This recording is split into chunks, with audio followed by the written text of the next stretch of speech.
Mm.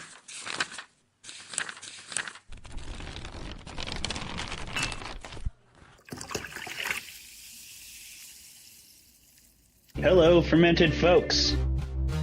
We have P. Jelly Clark. All Makatsu. We have Travis Baldry. Today we have a really special guest, Leopoldo Gout.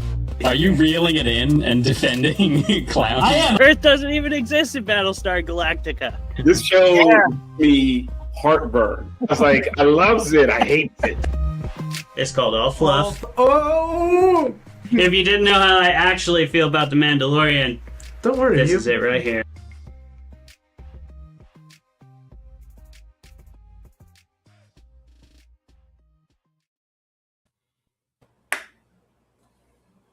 Hello, fermented folks, and welcome to another episode of Fermented Fiction, the show where we drink beer and argue with each other about the best movies, books, and shows in the genre fiction realm. And tonight, we have a truly bananas-ass movie to talk about, and a bananas-ass guest, from everything I've heard. So, we're going to do the menu tonight, starring Ralph Fiennes and Anya Taylor-Joy, her name. That is her name, right? No. Yes. Yes. It is. You Tripping were out. correct. Anya Taylor-Joy, also in the movie. Everybody kicks ass in that movie, but I'm not debating it. We're going to see what our debaters think. Our debaters tonight are going to be Jeremy Hudson and our guest, Peter Rosch. Peter, thank you so much for coming on the show, man. I am pronouncing your name correctly, I hope. You are pronouncing it correctly, yeah. And thanks. I love this concept as a show. I just think it's amazing, and I was stoked to be invited to do it. Thank you so much, and I can't wait to see what we get into. But the menu, I mean, you called it banana. We'll see where it goes. It could go a lot of different places, just like any well-cultivated menu will, because it's a story. At the end of the day. Hopefully this debate's going to be a good story that you enjoy, but before we get to that, we'll do our round of personal updates. We'll end off with you, Peter, so you can tell the good people of the Fermented Fiction universe who you are, what you do, where they can find you. Travis! You can go after Jeremy since your mouth's full. Jeremy, what's up, buddy?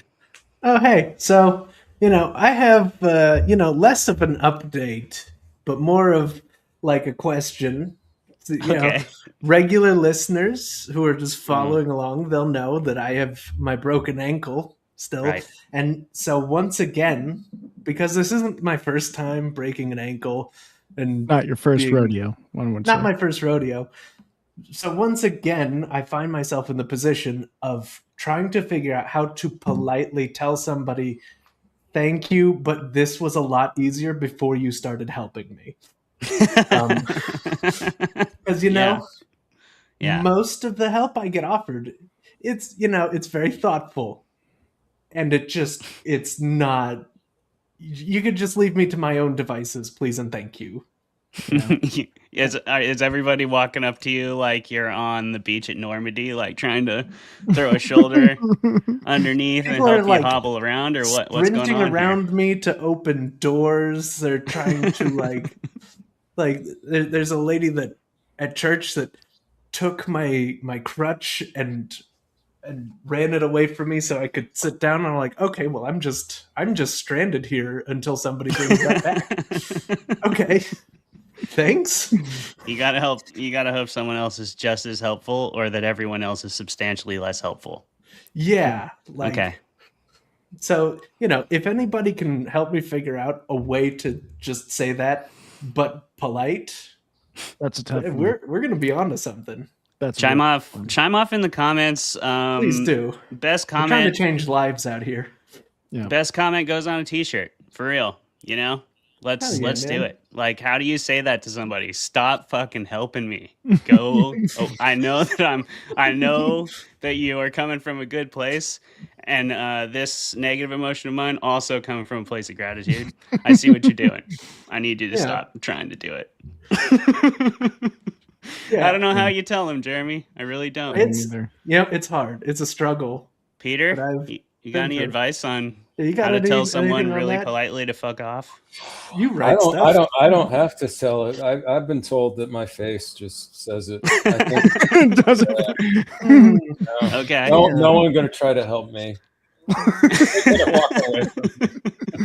See, I thought I had that problem, and then I broke an ankle. Oh, you have a very friendly looking face, you know? Yeah, Jeremy, I would never say you have a No. resting bitch face. I definitely Yeah. would want to help you if I saw you. Yeah. I'd be like, what Yeah, can not a I do rest- for you? I know. I do look just largely helpless. I don't have the Not resting helpless. bitch face. You look like a good hugger. I'm gonna say I that. am a good Sure. hugger. Thank you, Travis. Sure. Yep. Yeah. Your form's a little stiff, but you pretty good. You pretty good. Travis? Get fucked. I'm not. Please and thank you. I'm not Travis, a what's hugger. new with you, buddy? I'm a ball of tension. Yeah, that's true. Yes. Hugging you feels competitive. Like I have to is. try to Makes sense. hug you It is harder. competitive. like when you handshake with someone from Like a Montana. manly handshake. Yeah. You gotta come ready, locked and loaded. I am DMing again. That's my update. We just finished. My buddy James ran kind of one of those, one shots. Like it was supposed to be like 4 sessions, and it turned into a year. But it was incredibly fun. We just wrapped it up. Really, really, probably I'd say probably the second coolest D&D single game I've played was the finale of that. And it was like such a good storyline, and it just wrapped up. People rolled like exactly what they needed to roll at exactly when, and it was just cool. Nice. It was the end of Stranger Things. No. I just mean literally the D&D scene. Yes, literally the D&D, the very last D&D scene where very they're like, last D&D gotta scene. roll the perfect, yeah. Very emotional, very, very good. And the group wants to keep going, but we want to kind of alternate DMs, so I'm jumping in. I'm gonna try and run a murder mystery noir type campaign in the world I created a while ago, and I'm risking it and making them level 10s, and hopefully I can keep up with that madness. But yeah, that's a solid start. Definitely a It's gonna solid be bananas. start. Whoever your party rogue is, be ready for that asshole. he's a rogue wizard, so he's even more of an asshole. And he's Come tame, on now. so he's a rogue wizard played by a certified genius. I know. Playing with him was like so annoying, but he was. It was really fun, but it was also like this guy is gonna destroy me when I try to fight him. But luckily you helped me OP my guest character that one time. That was a lot of fun. He carried on for a little while. My personal update. I did my first Clay's Horror Corner today, which is something I'm going to try to start doing, just kind of for fermented fiction, short horror fiction review videos, very short. And I'm just going to be walking around, doing a walk and talk, because I do a daily walk out here, and I go surfing sometimes. So wherever I am, I'll take interesting videos and see if that can't be interesting to other people. You can hear what I think this week or next week. I'll release it about Stranger Things season 5 for realsies. I did a little review on it. So yeah, I guess that's my personal update. It's work related, but I do work a lot, and that felt like a fun way to incorporate, to share, I guess, that part of my process a little bit. Yeah. If anyone gives any single fucks. I'm give 2 sitting to here giving a 3. fuck. Yeah, that sounds very cool. Yeah. I'm there to watch man. that Stranger Things review because I like vomited my thoughts to you last 2 weeks ago, and you haven't watched it yet. It might let you down, bud. It might let you down. Yeah. I didn't hate it as much as you did. Okay. Yeah, I didn't like it. I rated it at 6.5. Yeah. I just think it's an objectively well-made show to a certain degree that you can't really discount. And I think there's enough good in there that if you are more invested in the right side character arcs, then it has nice payoff. And then some of them are a bit stagnated for me. So anyway, we're not talking about that. We're here to talk about the menu. And we're going to do it the way we always do, which is in a debate format. We're going to roll 2 d20s. High roll will defend, low roll will attack, regardless of what you actually think. And today... Oh, wait, actually, I skipped you, Peter. I'm so sorry. You can introduce yourself now. In the blue corner, we have Peter Rosch. Peter, who are you? What do you do? Where can people find you? And then we'll have you debate. Who am I? I don't know. That's my personal update. I'm really struggling to figure out who the fuck I am. Let's see. I'm an author, a writer. My last book, my most recent novel, is called What the Dead Can Do. I think I was pushing that when I met you, Clay. Prior to that, I had a novella that I put out called Future Skinny, about a devout anorexic man who discovers he can see the future by binge eating. And I think all three of you would really enjoy it. Really enjoy it. Prior to that, fantastic. Yes, it is fantastic. I don't mind telling you, it's fantastic. Yeah. Whew, man. Yeah. Lately I've just been, I think my update is I'm all over the place. So even though I am predominantly a writer, I've just started to say I'm an artist. And then that way I feel better when I'm not writing. And if I'm like playing the piano or playing the guitar or trying my hand at painting, or like my son is drawing a ton right now. So I kind of want to sit and just draw, which I used to do all the time. Just not being so focused on just always on, writing and in front of the computer. Let's see, where can you find me? You can, I invite anyone to try to find me. I'm in Costa Rica. Good luck. Yeah. Just in fact, actually, there's a funny little story. There's a hardware store in this country. It's called Colono. And when I first went there, they asked me if I wanted to create an account. And so I did. And now whenever I go to any one of them, they'll ask me for my name. And I'll say, Peter, I'll start spelling it. And they'll just put in P-E-T. And it's only me. I am the only Peter in all of, at least in the Guanacaste Peninsula. So you could start there. You could just go to Kelowna. Just say, I'm looking for Peter Rosch. Best way to find Peter is to go to a Costa Rican grocery store chain, and just put it on his tab. Put whatever you need on his tab. You'll find him. And then that is what I assumed. Yeah. Yeah, it's easy. It probably would be easy. I'm making it out to be a big deal, but I really believe that you could ask 6 people between here and the airport, do you know a guy named Peter? And they'd be like, I think so. Yeah. Yeah. Whoever drives you from the airport will know and take you straight there. Right. Yeah. It's I've driven Peter home before. You could also find me, I guess, at peterrosch.com if that's where you want to find me. You can learn more about the other books I've written and, and try to keep up with me. I keep a very loose, it started as a blog. Now it's an email letter called Level 9 Paranoia. You can join that and then maybe I'll start dropping more clues, Right on, man. Okay. So if you want to really meet Peter, go to Costa Rica. Otherwise, if you want to half-ass it, you can go to his website. We'll put that in the comments. But long before we're worrying about the comments, we're going to worry about y'all's comments on the menu. The premise of the menu, if you don't know, there is a young couple we are introduced to.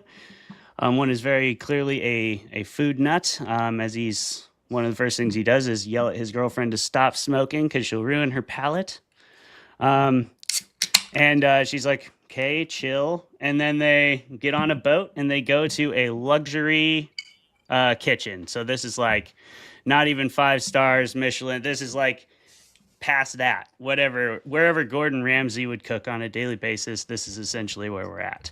Except for Gordon Ramsay is much moodier and darker type of artist.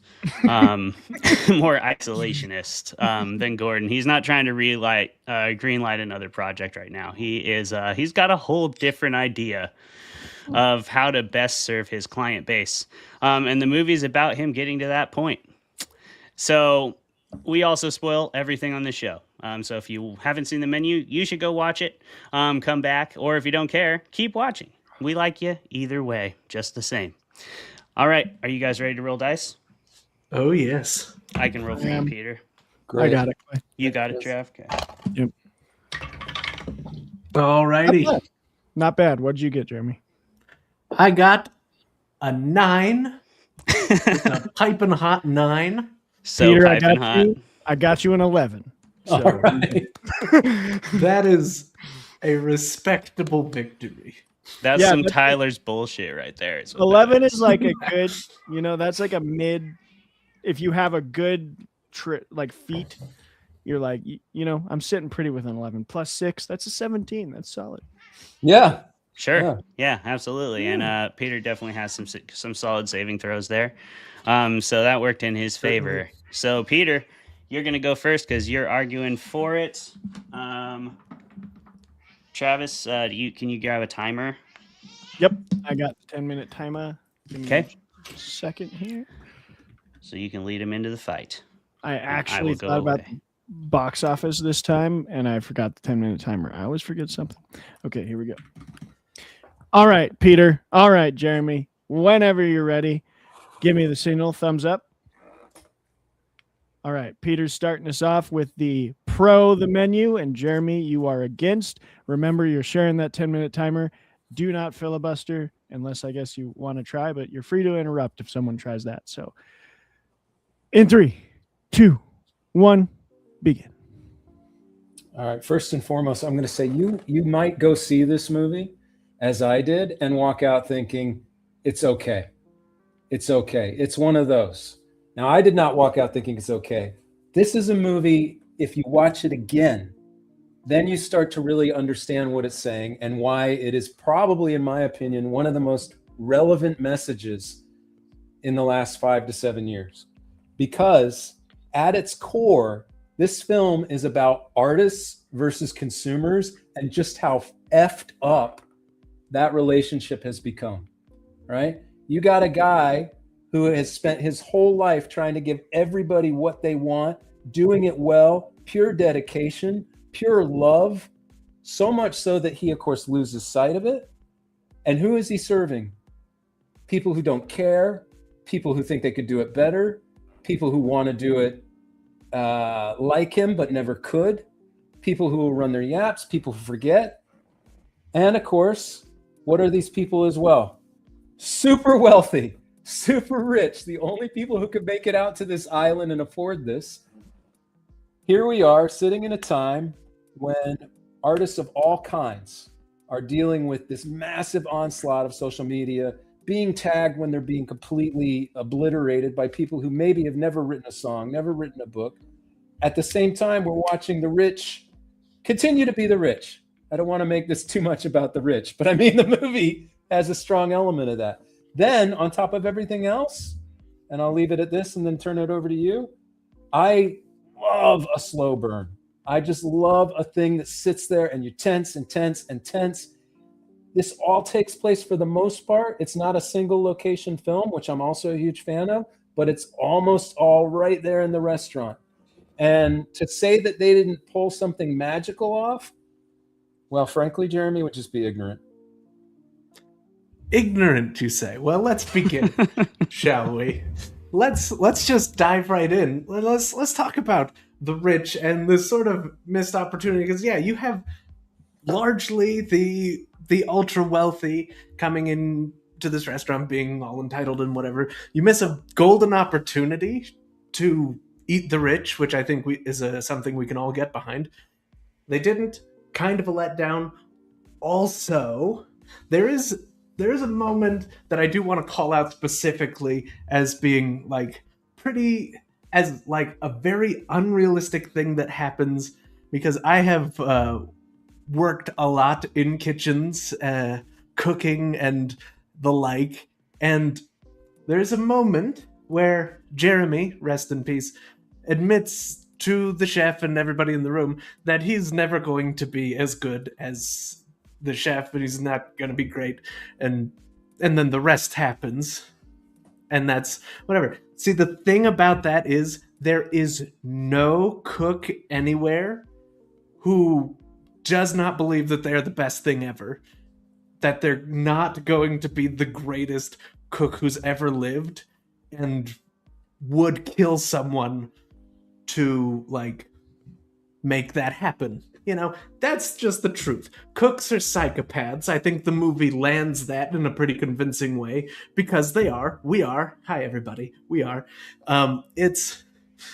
But you know, it's little things like that, and also, you know, it doesn't stick the landing, and it doesn't commit to the sort of believability. Like the chef, portrayed by Ralph Fiennes, who has the audacity to spell his name like it's not Ralph Fiennes. He even says, like, yeah, none of you even tried to run away. You probably could have. Like, a lot of you could have gotten away from this, and you didn't. And I'm like, yeah, why didn't they?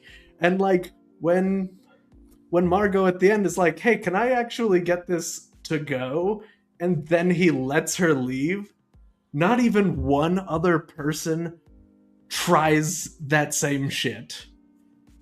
When they see that it works, they're all just like, yep, hand me my marshmallows, and I think here we go. that's totally believable to me, because when you're talking about the uber elite, the rules don't apply to them. They don't think they have to run. They think they're being included in something very, very special. So even when she does get up and she's making her first attempt to flee, right? Or maybe it's because she's given her a task to go get, and they stay there. They're already viewing her as like, you're not really one of us. You know, and we're above that. Wherever this is going, we, in a weird way, deserve it, right? And of course, there's the delay, right? It's. I'm sure that even as things are getting crazier and crazier, that's what I love about it. Because think about a time when you've been in something crazy and you feel it in your gut, but you just keep ignoring it, right? You're like, let's see where this goes. You're playing it out until like the last possible second, and usually by the last possible second, it's too late. You brought up Ralph Fiennes as well. I mean, his performance in that. This is a man who has done so many amazing things, I think. And I think his ability to sort of take over that role and control that room and control that kitchen and control the screen, honestly, like what I'm looking at, what I'm listening to, what I'm paying attention to, even if I shouldn't be, right? The other thing that really makes this film amazing to me is that you could tell 9 out of 10 people who directed this, and they'll never know who the hell you're talking about. That only amplifies the brilliance of the movie to me. Here's a guy who had nothing to do with horror, right? Nothing to do, and I guess it's debatable. There are some people who probably say the menu isn't horror, to which I say, come at me. However, that guy was the right guy for the job. This was a guy who understood, I have to make all of this dialogue work amongst all these different characters, right? Everything about it, the way it was set up and the way it unfolds, I'm just not sure it would have come together with a more traditional horror name in the directing part of it anyway. You know, I feel like you're right about that. We would have had a completely different experience with a, you know, veteran horror director, and I'll give you that. But, you know, that doesn't make this pile of incoherent weirdness where this chef has a ratatouille moment making a cheeseburger, and he's like, joy at last. This is what I was missing all along. And instead of doing like they do in Chef, just like quitting his job and driving across the country with a burger truck, which, I mean, I guess you can't just make every cooking movie Chef, but still, it's wild that just the big swings and subsequent misses that this movie makes. And like, you talk about the people in the restaurant kind of deserving it. I think we can all agree almost 100% that John Leguizamo's character did not deserve it. Okay? Just because he has to die because the chef didn't like that movie on his one day off many years ago. Bro, no. That's the moment, he though, didn't where even direct the movie. He was just there, and it was a pretty fun shoot. It's the one time in the movie where he is them, because he was the consumer, right? The role switched. And so that only then makes it more preposterous that he would carry on with it. Even he was so amped up in his revenge fantasy that he couldn't even see that he had committed the same crime. See, he'd be. I'd say the roles would be reversed if he got the director, but that would be like the way it played out. It'd be like if somebody didn't like one of his meals, and then he killed the cow, the cattle rancher that supplied the beef to the restaurant. Like, why not get the guy that cooked it? You get the cook? Get the cook.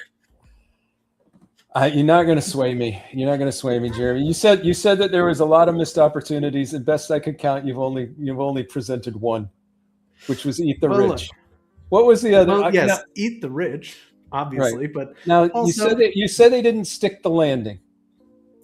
Yes, as much as the menu is a story and everything needs to be told.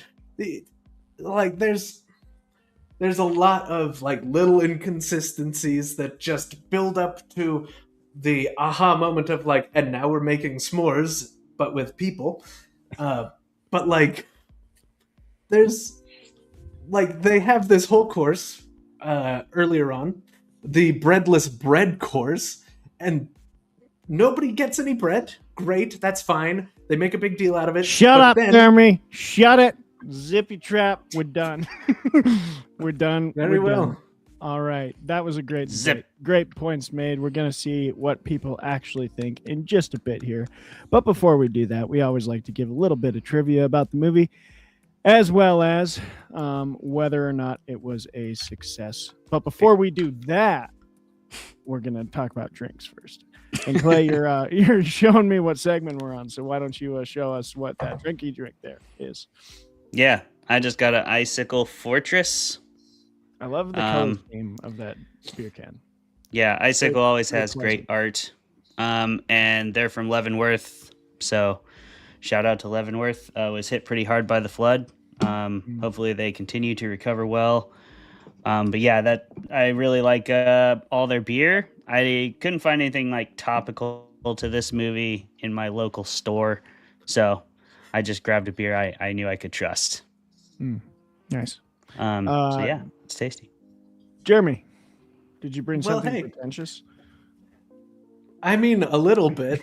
My first instinct was to go for an aggressively fancy wine. Yeah. Mm-hmm. But then we had the first death of the movie, a cook named Jeremy. So Yeah. solidarity. So what I have here is this Elijah Craig single barrel proof from the Belgrade Liquors, but it is the Jer's Way to Heaven. And that's what it says on the little sticker there. Jer's Nice. Way to And Heaven. I've made an old fashioned with it. Nice. Honestly, that's Montana fancy. Bourbon, bourbon cocktails are the Montana fancy wine. I feel like every restaurant here is we love bourbon cocktails. If the menu happened at a remote Montana ski resort, at the Yellowstone Club, then that would definitely be what they would serve instead of wine. Which I also brought. And just like Buffalo on the leg. Bourbon, Old Forester. Beautiful. I think this is just their normal one. Yeah. So it's Could be. They always say they're the oldest bourbon. What is it? Continuously sold before, during, and after Prohibition. Yeah, they're the oldest distillery in America that's still open. Yep. Very good stuff. Nice. Simple classic.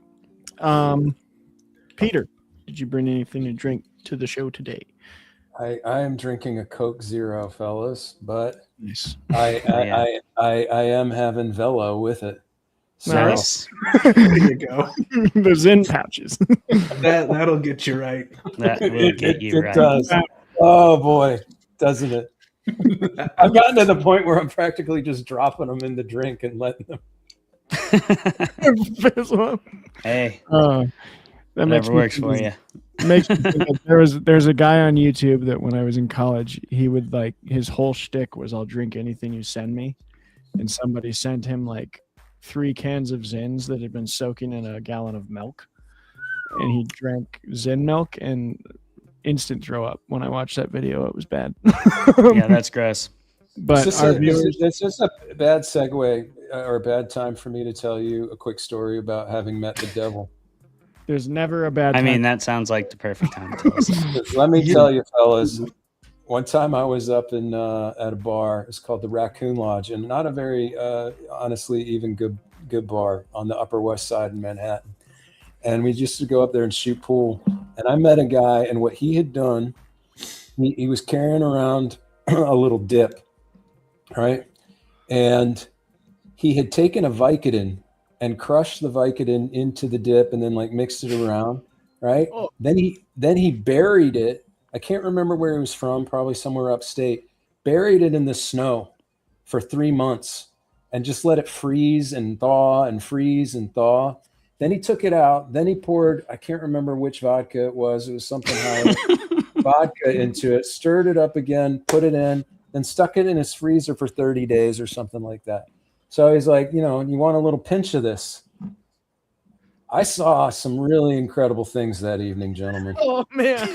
Oh my God! Jesus Christ! So that's not Zen milk per se, but it just reminded me of that moment because my friend who was with me, his name's Jeff Clark.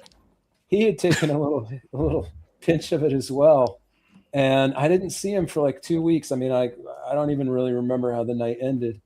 And I said, Sure. Dude, do you think maybe that guy was the devil? I mean, like how many people who are burying cans of tobacco in the snow? Yeah, It was all the ones I know are witches. So oh, well, there you go. Yeah, right. 100%. 100%. I would. I success mean, rate. I'm not here to plug Vicodin or anything, but I'm just saying. it was crazy. There it is. You have the recipe. That right there, it tells me that like I've had arguments with people who are like big, aliens are real people, and I don't want to get into that, but they're like, how did humans discover beer? And I'm like, probably just some guy fucking around. And Yeah, totally. Like there's Or proof somebody today, who was. like, Yeah. that guy didn't find a recipe online. He was just like, I wonder what would happen if I did all of these things to this can. I'm like, tobacco. yeah, crazy. Just created his own like meth lab peyote. That's wild. Yeah, it well, I would recommend not doing that when you watch the menu. I will say. Mostly because you really want to be clear-headed for such a wonderful film. It's wild. It's wild. Let's get some trivia on Trivia. the board real fast before we move on to what we actually think, because I am so excited to hear everybody's opinions. A lot of the cool facts about this movie have to do with how accurate the like kitchen stuff was. So the entire kitchen team were trained. Jeremy, call bullshit on these facts if you want. I don't know. I'm getting them off the internet, so I Don't know worry, nothing I will. about cooking. The entire kitchen team were actually trained to create the dishes broken down station by station, so that if at any time you look in the background of the film, they're all doing the correct things, which I thought was really cool. Who is it? Where's this? I'm probably going to butcher this name, but Han Chow was a major architect of her character Elsa, who was a bit limited on the page and inspired by all the funky people Chow had seen around Portland, Oregon while filming Showing Up. She was so good at the like technique and dedication to the craft of the cooking that she was acting out that a food consultant for the movie, Dominique Crenn, offered her a job at one of her restaurants after the filming. That's So incredible. That's incredible. yeah. Pretty dope. Nice. Double win if you're an actor for sure. This movie was filmed a lot during COVID, and due to the protocols, they kind of spent weeks of intensive rehearsals before filming even started. And it really they contributed to a lot of the like camaraderie they had as a cast to play the kitchen staff, is that they pretty much were cooking meals every day together in a real kitchen setting for weeks before they had to fake it. So it wasn't really that fake, which is cool. Director Mark Mild had admitted in interviews that being British, he prefers fish and chips to any of the creations featured in the film, which I respect. A lot of Golden Globe nominations. At the 80th Golden Globe Awards, Ralph Fiennes and Anya Taylor-Joy were both nominated for Best Actor and Best Actress in a musical or comedy, which is going to lead me to a tiny little mini rant for all of you. The musical comedy genre of the Academy Awards and the Golden Globes needs to be fixed because it's getting ridiculous. They're just throwing anything that they don't think is a drama in there. To the point of One Battle After Another is nominated for was nominated and won a Golden Globe in the comedy category. Not drama. Like, yeah, that movie's funny at points, but that movie is not a comedy, front-facing comedy. It is a drama. So dumb. Anyway, so that's my mini rant there. 3 Oscar nominees in the cast: Han Chow, Janet McTeer, and Ralph Fiennes. Or Rafe Fiennes. He's amazing. Oh, John Leguizamo. How do you pronounce his name? Leguizamo. Thank you. Leguizamo. John Leguizamo was inspired. His character was inspired by Steven Seagal. Damn, you're gonna call out Steven Seagal like that on the program? Yeah, man, I'm gonna call it Louise. Bro, he's gonna show up and kick your ass. Oh, dude. Okay, there's another mini rant. The amount of interviews from actual MMA fighters where they're like, Steven Seagal is not actually a fighter, but we won't get into that. I mean, he is actually like a cop now, so that's interesting. That is interesting. That's crazy. Anya Taylor-Joy came up with the idea of Margot punching Tyler after finding out that he knew all along that everyone was going to die. So it was kind of her little contribution to the script, which I like. I love when there's a little bit of freedom in these types of deeper, heavier movies. And then the last fact I'll say is kind of to Peter's point of Mark Mylod. I love that you made this point in your argument, Peter, because if you look at his filmography, he's done a few movies, but not really.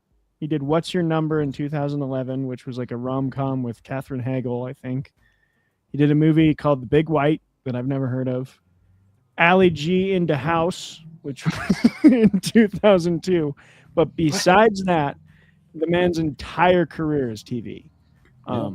So to see him step onto the horror stage with The Menu being the first like full horror movie he's ever directed and just kill it, I was a big fan of that.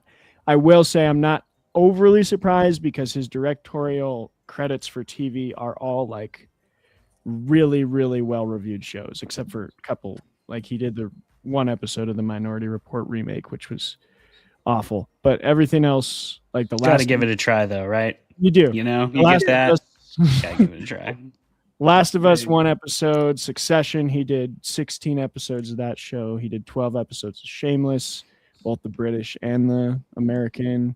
The Affair, Once Upon a Time. Entourage, 23 episodes of that.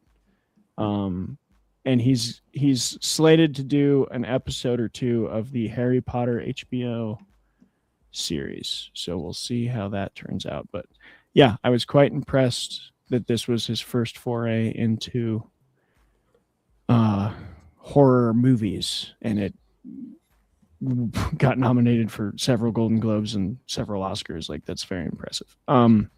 Any other facts before I jump into whether one success? Please, Peter. And I think it's very critical because I don't know that I would have enjoyed the movie had they been able to get the actress that they had planned on getting, which was Emma Stone. So apparently Emma Stone was tied up in some other thing, and that's the only reason it ended up being Anya Taylor-Joy. So that's just a little fact about it that I was like, huh. And I will ask, is that because you think Emma Stone's kind of overrated, or you just don't think she would have fit the role? Because I agree with you on the second one, if that's what it is. He's you better not be saying she's overrated. Are we having it out right now? I think Emma Stone is incredible. I think sometimes Emma Stone spreads herself a little too thin. I think she does one too many movies, per whatever. I don't know. And maybe when did this movie come out? 2021? 2020. I think 2022. 2022. So, I mean, it's possible that in the thick of it, it might not have felt like that. But I just think, I don't know. I mean, my hat's off to Anya Taylor-Joy. I thought she crushed it, and She's great in certainly, this. honestly, that's the thing is like everybody in this film really crushed it. Yeah. I'm with you where I don't think Emma would have fit this as well. Like when I'm trying to imagine her in this role, it just doesn't, the puzzle pieces don't come together as well as Anya.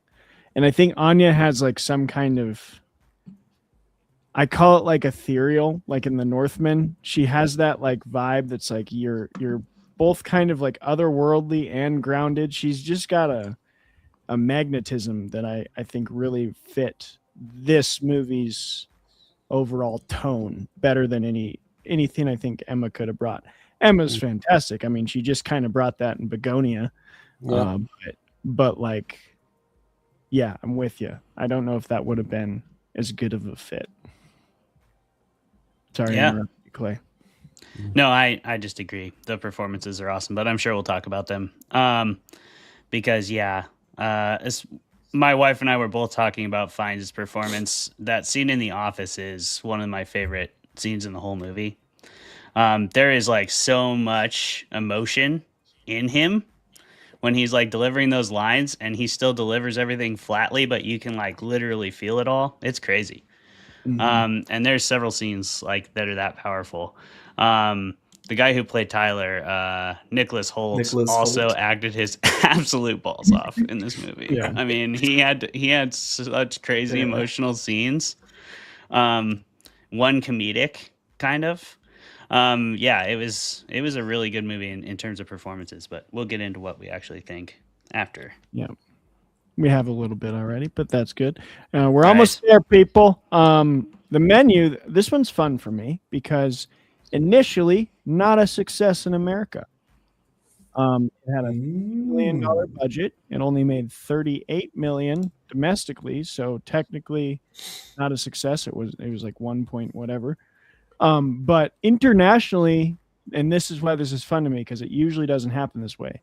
It made $41 million. So it made more money overseas than it did worldwide. And that's not common with this type of film. Usually what you see that from is like Avatar.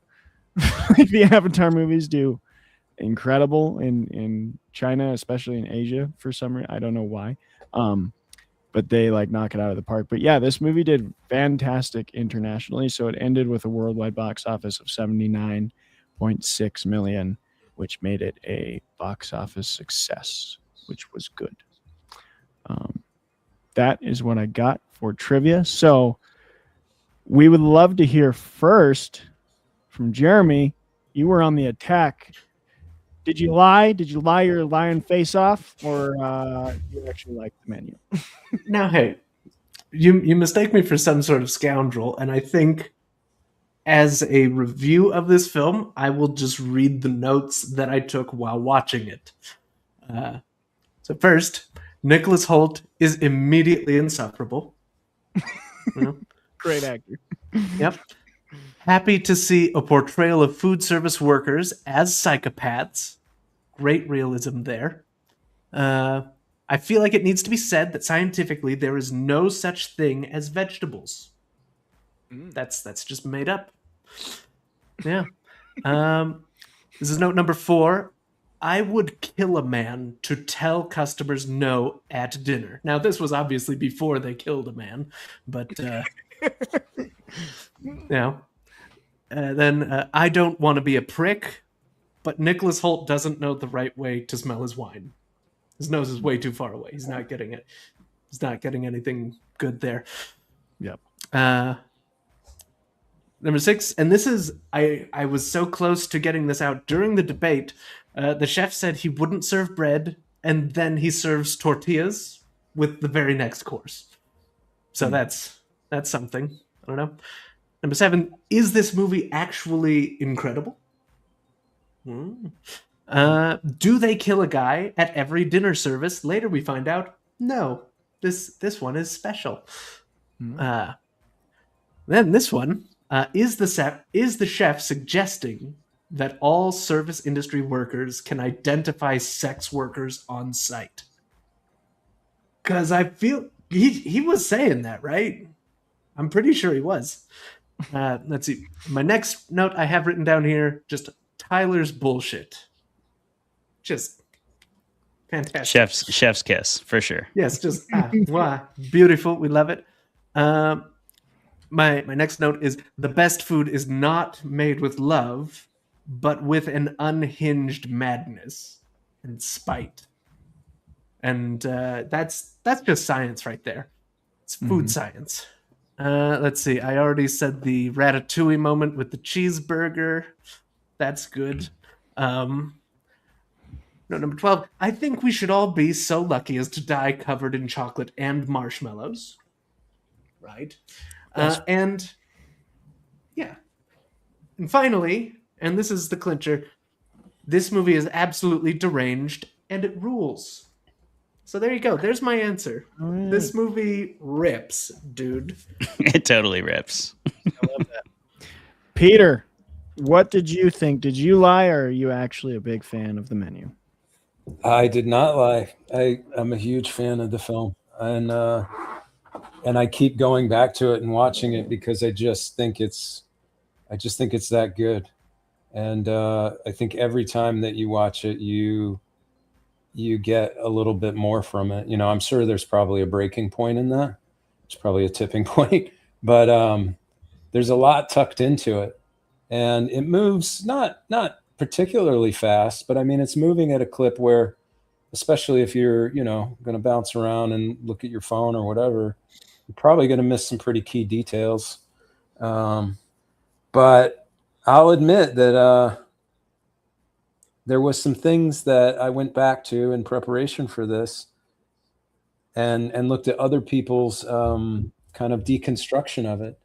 And that part of it really didn't strike me as hard as it did until I saw somebody talking at length about it. It's like, here you have a creator, the artist, and what are they dealing with? They're dealing with the consumer. And then they took it a step farther and said, actually, the island itself was the artist, and that food in general is art, and we are the consumers, right? And, that might have been dragging a little too deep for me.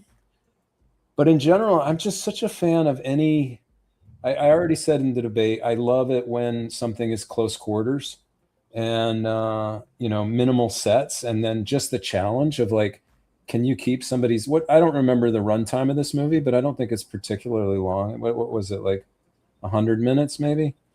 I think it's like hour 47, something like that. Yeah. So, I just think when you can hold somebody's attention like that, because going back to the way that you were trying to poke holes in it, I wonder if the night that I showed up, if I wasn't expecting something a little bit more eat the rich, something just maybe more in the vein of hide and seek, right?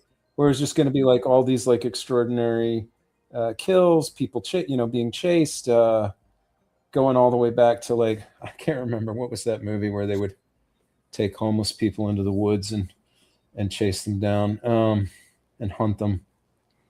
So I think that might have been the reason that I wasn't lying about that. I walked out of there thinking that's a good movie when I saw it in the theater, but it wasn't until I watched it the second time at home that it really rose to the top. I was like, this isn't a good movie. This is an incredible movie, and I think finds just all of them. Again, I sort of said that. You have Judith Lightfoot in the movie, it works. And it works. Mm-hmm. Her role is what they cast her for is perfect. And to the trivia tip that you gave, there was apparently there was some other bits of improvisation in there, and some of the best improv came from Leguizamo and whoever was the actress sitting across from him. And I think also, you know what, my heart goes out to anybody who was shooting a film during those first years of COVID, because nobody knew what they were doing. And if you pulled off anything magnificent during that time, then I guess I might be adding like at minimum like an extra star just for having done it during that time.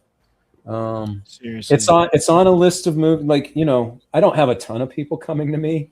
Certainly not here in Costa Rica saying. Well, like, it's hard to find you, dude. It is hard to find you. But when people say to me, "Hey, man, I've hit my limit," or what, I don't know what to watch anymore, I'll say like, "Have you seen the menu?" And if they haven't, then I'm like, "You got to watch that." And I mean, that's a short list, right? I mean, it's a revolving list. Usually things that are like, fresher or whatever. But it's stayed on there a while because, as well as it did worldwide, I think there's still probably an F ton of people who haven't even seen it, let alone heard of it. Yeah. Right. Oh yeah. Probably. Clay, you want to hop in there? Sure. Yeah. I mean, I love this movie, so I was really excited that Peter suggested it. He gave me a pretty good list of options, and the menu jumped out at me. And it is debatably a little off-brand for this show, for sure, because it doesn't have speculative elements, but it's technically horror, and I believe it is 100% a horror film because its entire mission is that discomfort and that trap, like slowly closing on you, like you are a scallop in a net, essentially. Like and they're really good at. I love a slow burn too, Peter. And this one does it really well because it's still like a thriller kind of at its heart too. And so it has to have a little faster pace than like the Babadook or something like that. That's really slow. But they do a good job of accomplishing that through subtle ways that still allow it to feel like it's lower tension early on, I think. Like, they get on the boat, and as soon as they get off the boat, something's up. Like, you've already got tension between your characters immediately. So that's intrigue, and it's like a romantic intrigue. So most people love that. Most people can connect to that.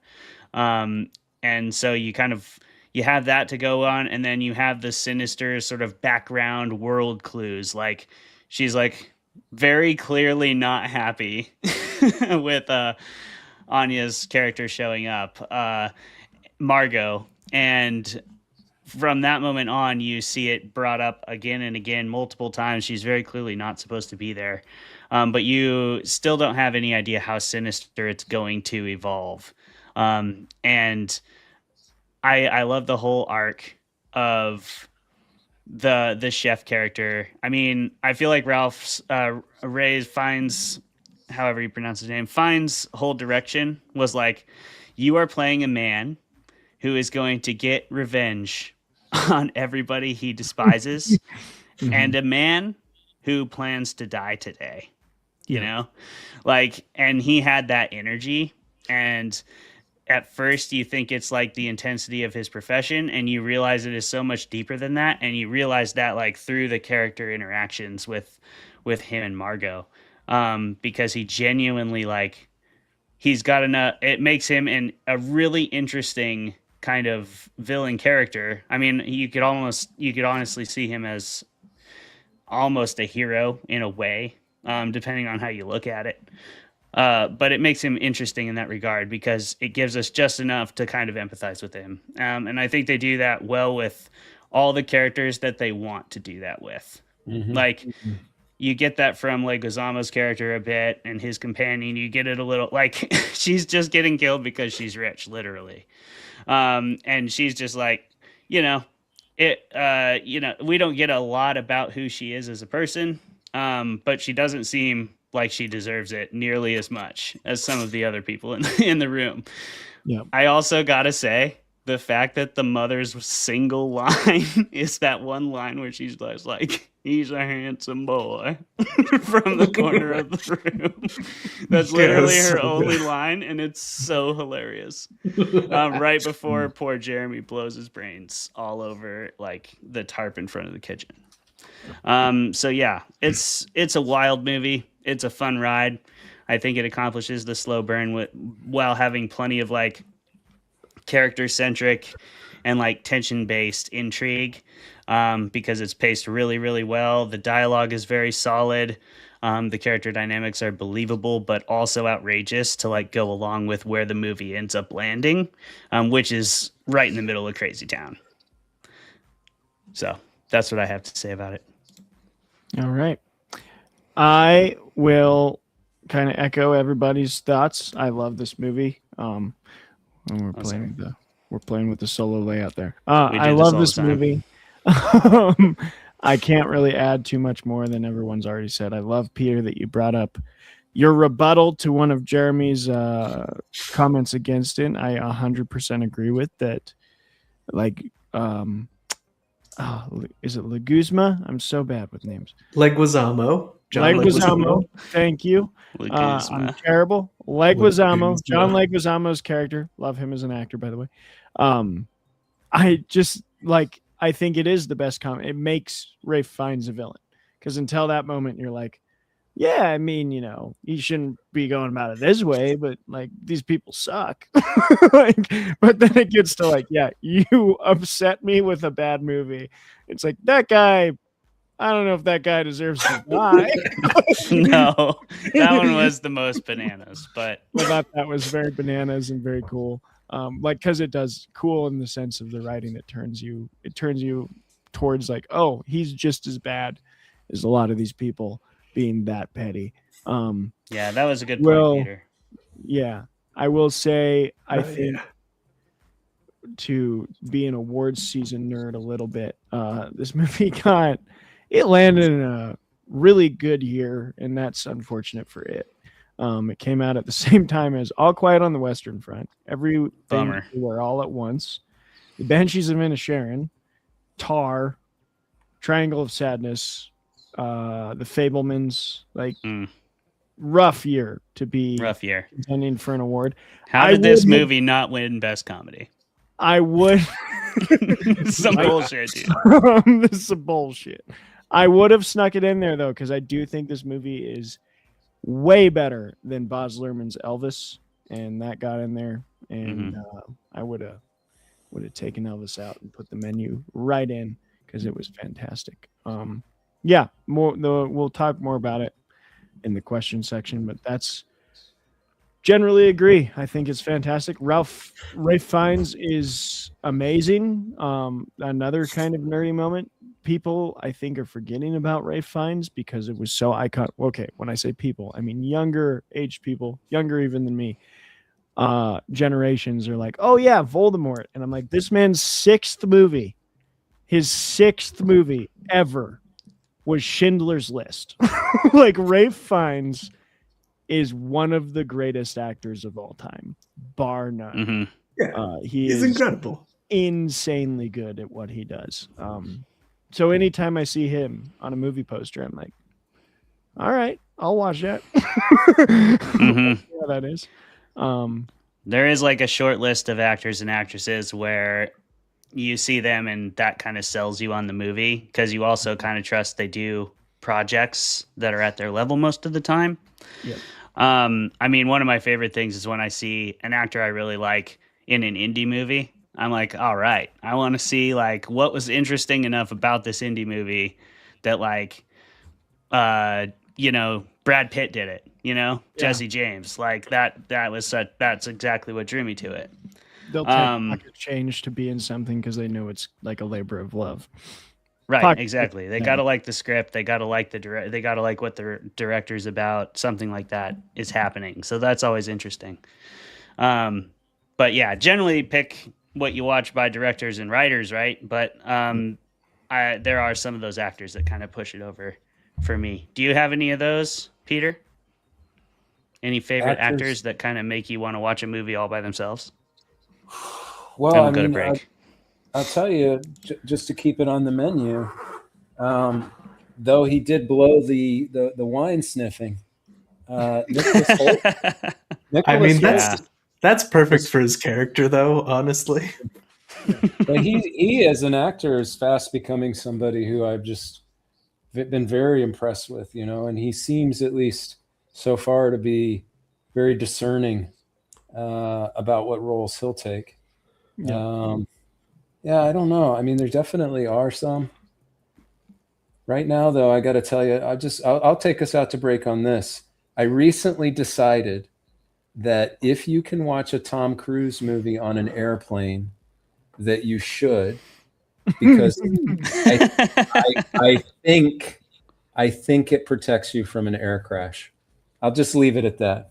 This is my new theory. Tom Cruise doing can't even magic die out on there. set, like on a screen. Like he's never going to be able to do it because he's tried. just blessed by the film gods. If you're on a plane and there is a Tom Cruise movie, you don't gotta even watch the whole thing. Just check out 10 minutes. It's like a protection spell. This is what I'm pitching right now. All right. Okay. Tom Cruise. Download does a it have to library be of like- Tom Cruise gifs and just Does play it them have to be periodically. like a Mission Impossible or an action thing, or will like No, Jerry Maguire do it? any Tom Cruise movie. Okay. I don't know where the intersection is so far, but it's like Scientology, just his belief that he is God. I mean, that's not his real belief, but like he kind of comes off speaking as for like Tom a big Cruise. God, Yeah. Yeah. I am. I'm speaking. If not me, who? If not me, then who? Clay? That's a good point, Cor- Peter. That's a good it's point. Certainly not correlation- us. Those are Peter's words. Correlation and causation. Like, I've never been in a plane crash while watching a Tom Cruise movie. Same. That's I haven't either. I've also Science never needs to watched a get Tom on Cruise this. movie on an airplane, and I still haven't That's- been in plane crash. I mean, you're still in that Venn diagram, okay? So I'm in there somewhere. I am. Yeah. I'm Could in be the middle of. Could be somebody else is watching it. That's That's true. On the plane. Yeah, that's probably what's keeping me safe. You're right. You're right. Well, luckily, Tom Cruise is very prolific, as we try to be, and we're going to bring you a whole nother hour of content on the other side of this 5-minute break. Thanks for rocking with us. Peter, thanks for being here, brother. Go ahead and turn off your camera and your mic for this part, and then that'll kick you off the screen. We're all going to do the same. We'll see y'all.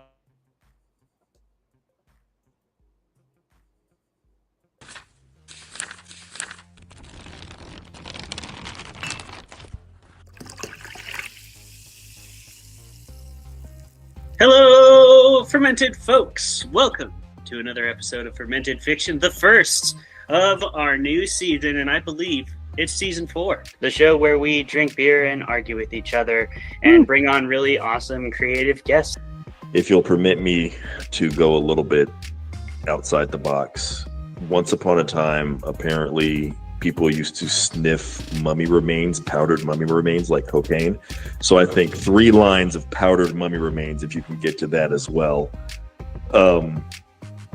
Yeah, that'll get you right to really enjoy the movie, Dave told us all about making a mead, and I talk shit about Tom Bombadil, as I am wont to do whenever people bring up Lord of the Rings. You would. You should. And then that's Everybody exactly what he freaking made. chill about Tom Bombadil, or I'll get unreasonably upset. So, in your assessment, what did you think of the everyone kind of paired off, or at least a number of people did, romantically? How did you feel about that? Did that seem really forced and dumb to you, or? Tom Bombadil is a merry old fellow with his bright blue jacket and his boots are yellow. Right? It's our yellow. Right. Imagine discovering mummy remains and oh my god, these ancient figures. Dude, what if we crushed this and snorted it, yo? I bet we'd get fucked up. Let's talk for a moment about the fucking all-star cast in this movie. We have Ewan McGregor slaughtering it the entire time, main character energy, top to bottom. You can't argue with it. Women want him, men want him, everybody wants Ewan McGregor. Okay? If you don't agree with that, you're lying to yourself. Apparently she had a backstory, but they cut it because she's very hard-nosed at the beginning. And then I will say another pro of this movie is their chemistry is hot. And like, I feel like if they didn't have that chemistry, I would have been like, ugh. Because she says at one point, she's like, oh, it's the apocalypse. What are we going to do? Like, fuck. And he's like, and then later when they like are like kissing, if they didn't have chemistry and if it was like two lesser actors, I think it would have been like an eye roll, like felt cheesy, but like you feel their bond. The Langoliers themselves were originally going to be portrayed by puppets. And I think maybe they should have. Maybe they should have. Dude, that's amazing. There's no maybe about that. And I wish that I could say that there was something greater happening here than the war diary of a broken man living as sort of this White Tower academic with all of his friends sitting inside the Eagle and Child drinking beer and pretending like, you know, Magic Lion Jesus isn't really silly. Because, I mean, it is. If we can just all be very honest with each other. The Lord's work out there.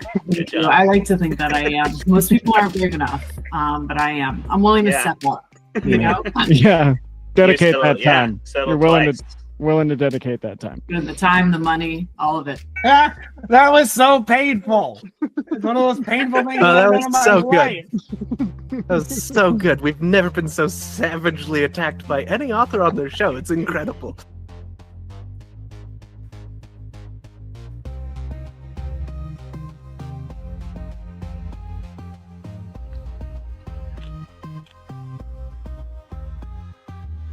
Yeah. Like, comment, and subscribe. Let's friggin' go, boys. Do all three of them, motherfuckers. Do them. Yeah. Do them. I will say two things before I ask questions about both our 5-minute break video and your intro video you made, Clay. One, I hope the audience agrees. I think my mustache looks better than it used to. Yeah, I think we can all get behind that. Thank you. And two, I love that you time in the intro video the comment from P. Jelly Clark that's like, this show gives me heartburn. You made it so it seems like he's talking about our show, and I think He's not. He's talking about the Wheel of Time. he's talking about the Wheel of Time, but I love that it's like, oh yeah, fermented fiction will give you heartburn for sure. Oh yeah, it was great. Well done. Well Fantastic. edited, Clayton. Thanks. I hope it's an edit that P is behind. Because he's in there. He's been on the show, so you know. I think he's seen the intro. He didn't say I anything. think he's good with it. Yeah. I don't think it's a misquote. I think it's just a tactically applied quote. You know? Yeah. Yeah, You got to tactically apply those quotes. absolutely. Now, my first question, I'm going to acknowledge that we're circling around a lot of topics that we have in previous episodes, and we're going to get to the point now in season 3 and 4 that that's just the reality. Okay. But I want to narrow in on certain things. So I want to talk about character development, which we've talked about a lot. Specifically, though, I think with this movie, there's something beautiful about the amount of menace that Fiennes portrays. And that is like a huge element in horror of like menacing characters who can create the level of discomfort that is necessary for you to be committed to like the horror, where it's not too much to where you're like, I don't want to read any more of this because I'm just like rejecting the discomfort, but it's enough that you're like this eerie feeling I get, I want more of. And I think I'd like to talk about two aspects. First, the writing aspect of like, from you as authors, how do you write menace? Hopefully that's not too vague. How do you go about kind of making people have a sense of dread from your books and from your stories? And two, with movies, where do you see like the best performances? And if you could try and maybe articulate, what do you think it is that makes a character truly menacing on the screen? And we'll start with you, Peter. Peter, define menace as applied to the literary format. I mean, I think first and foremost, in creating characters that are menace, there's probably two ways you can go. You can you can go the route of having somebody who's just off their rocker, right? Like all the time. So if you're doing, say, a villain who is in the mad scientist realm, right? Or if the villain happens to be a drug addict or something like that, right? Then they're just constantly flying off the handle. They're creating chaos, right? Their body language is chaos. And obviously that's not what we have in this. What we have here is like control. And to a certain extent, control is its own form of menace, right? Because certainly coming from me, like I had to learn very early on that I don't control shit, right? So, I mean, on the one hand, anybody who thinks that they can control a situation, every detail, every aspect of it is inherently a little bit off their rocker, right? Because that doesn't exist. And then of course we see that in this film once I just blanked on what her character's name is, Margot, shows up in it, right? Something that he wasn't expecting for. In terms of like, how do you portray that? I think in that realm, like you were just having somebody, at least if I was trying to write that character, I would be like, here is a guy who has nothing left to lose, but that doesn't mean that he's going to go out the door and just turn into a raving lunatic, right?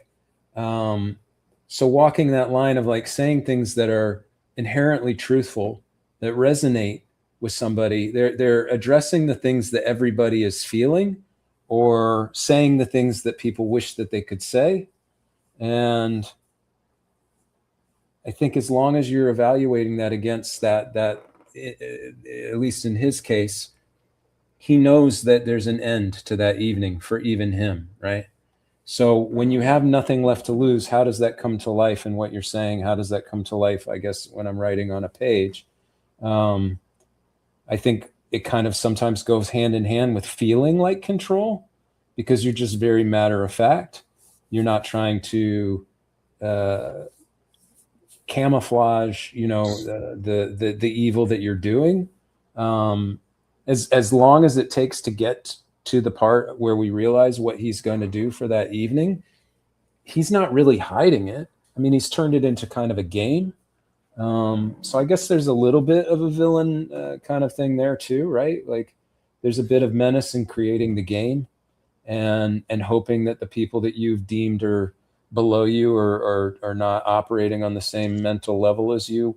How long will it take for them to catch up? And then in terms of like in film, it's crazy. I just saw this clip today of Gary Oldman. He was being interviewed by one of the talk show hosts. I'm forgetting which one. And he's played so many amazing villains. And he right there during the interview just showed this move that he does. I'm going to try to do it, but honestly, I'm going to blow it.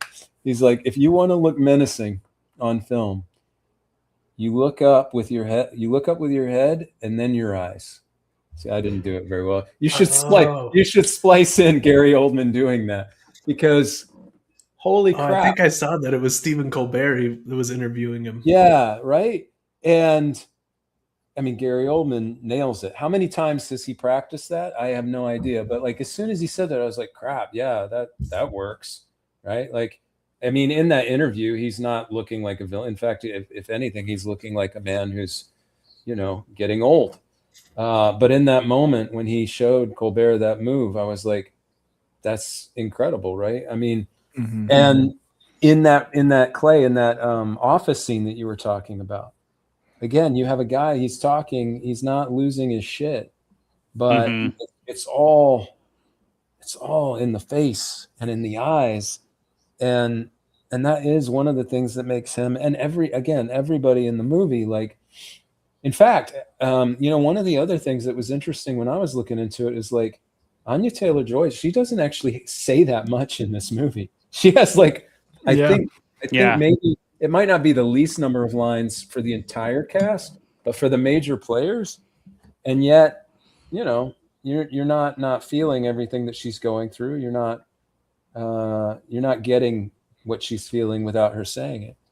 So I don't know. For me, I don't spend my books often revolve around people who are very just regular people who've been put in situations that turn them into menacing characters, right? Because I don't know, I'm fascinated by the fact that in developing my last book, I was reading quite a bit about serial killers, and I was reading about violent acts, and essentially the idea that any one of us, under the right circumstances, could do something that we wouldn't normally see ourselves doing in terms of hurting somebody or killing somebody, and that to me is like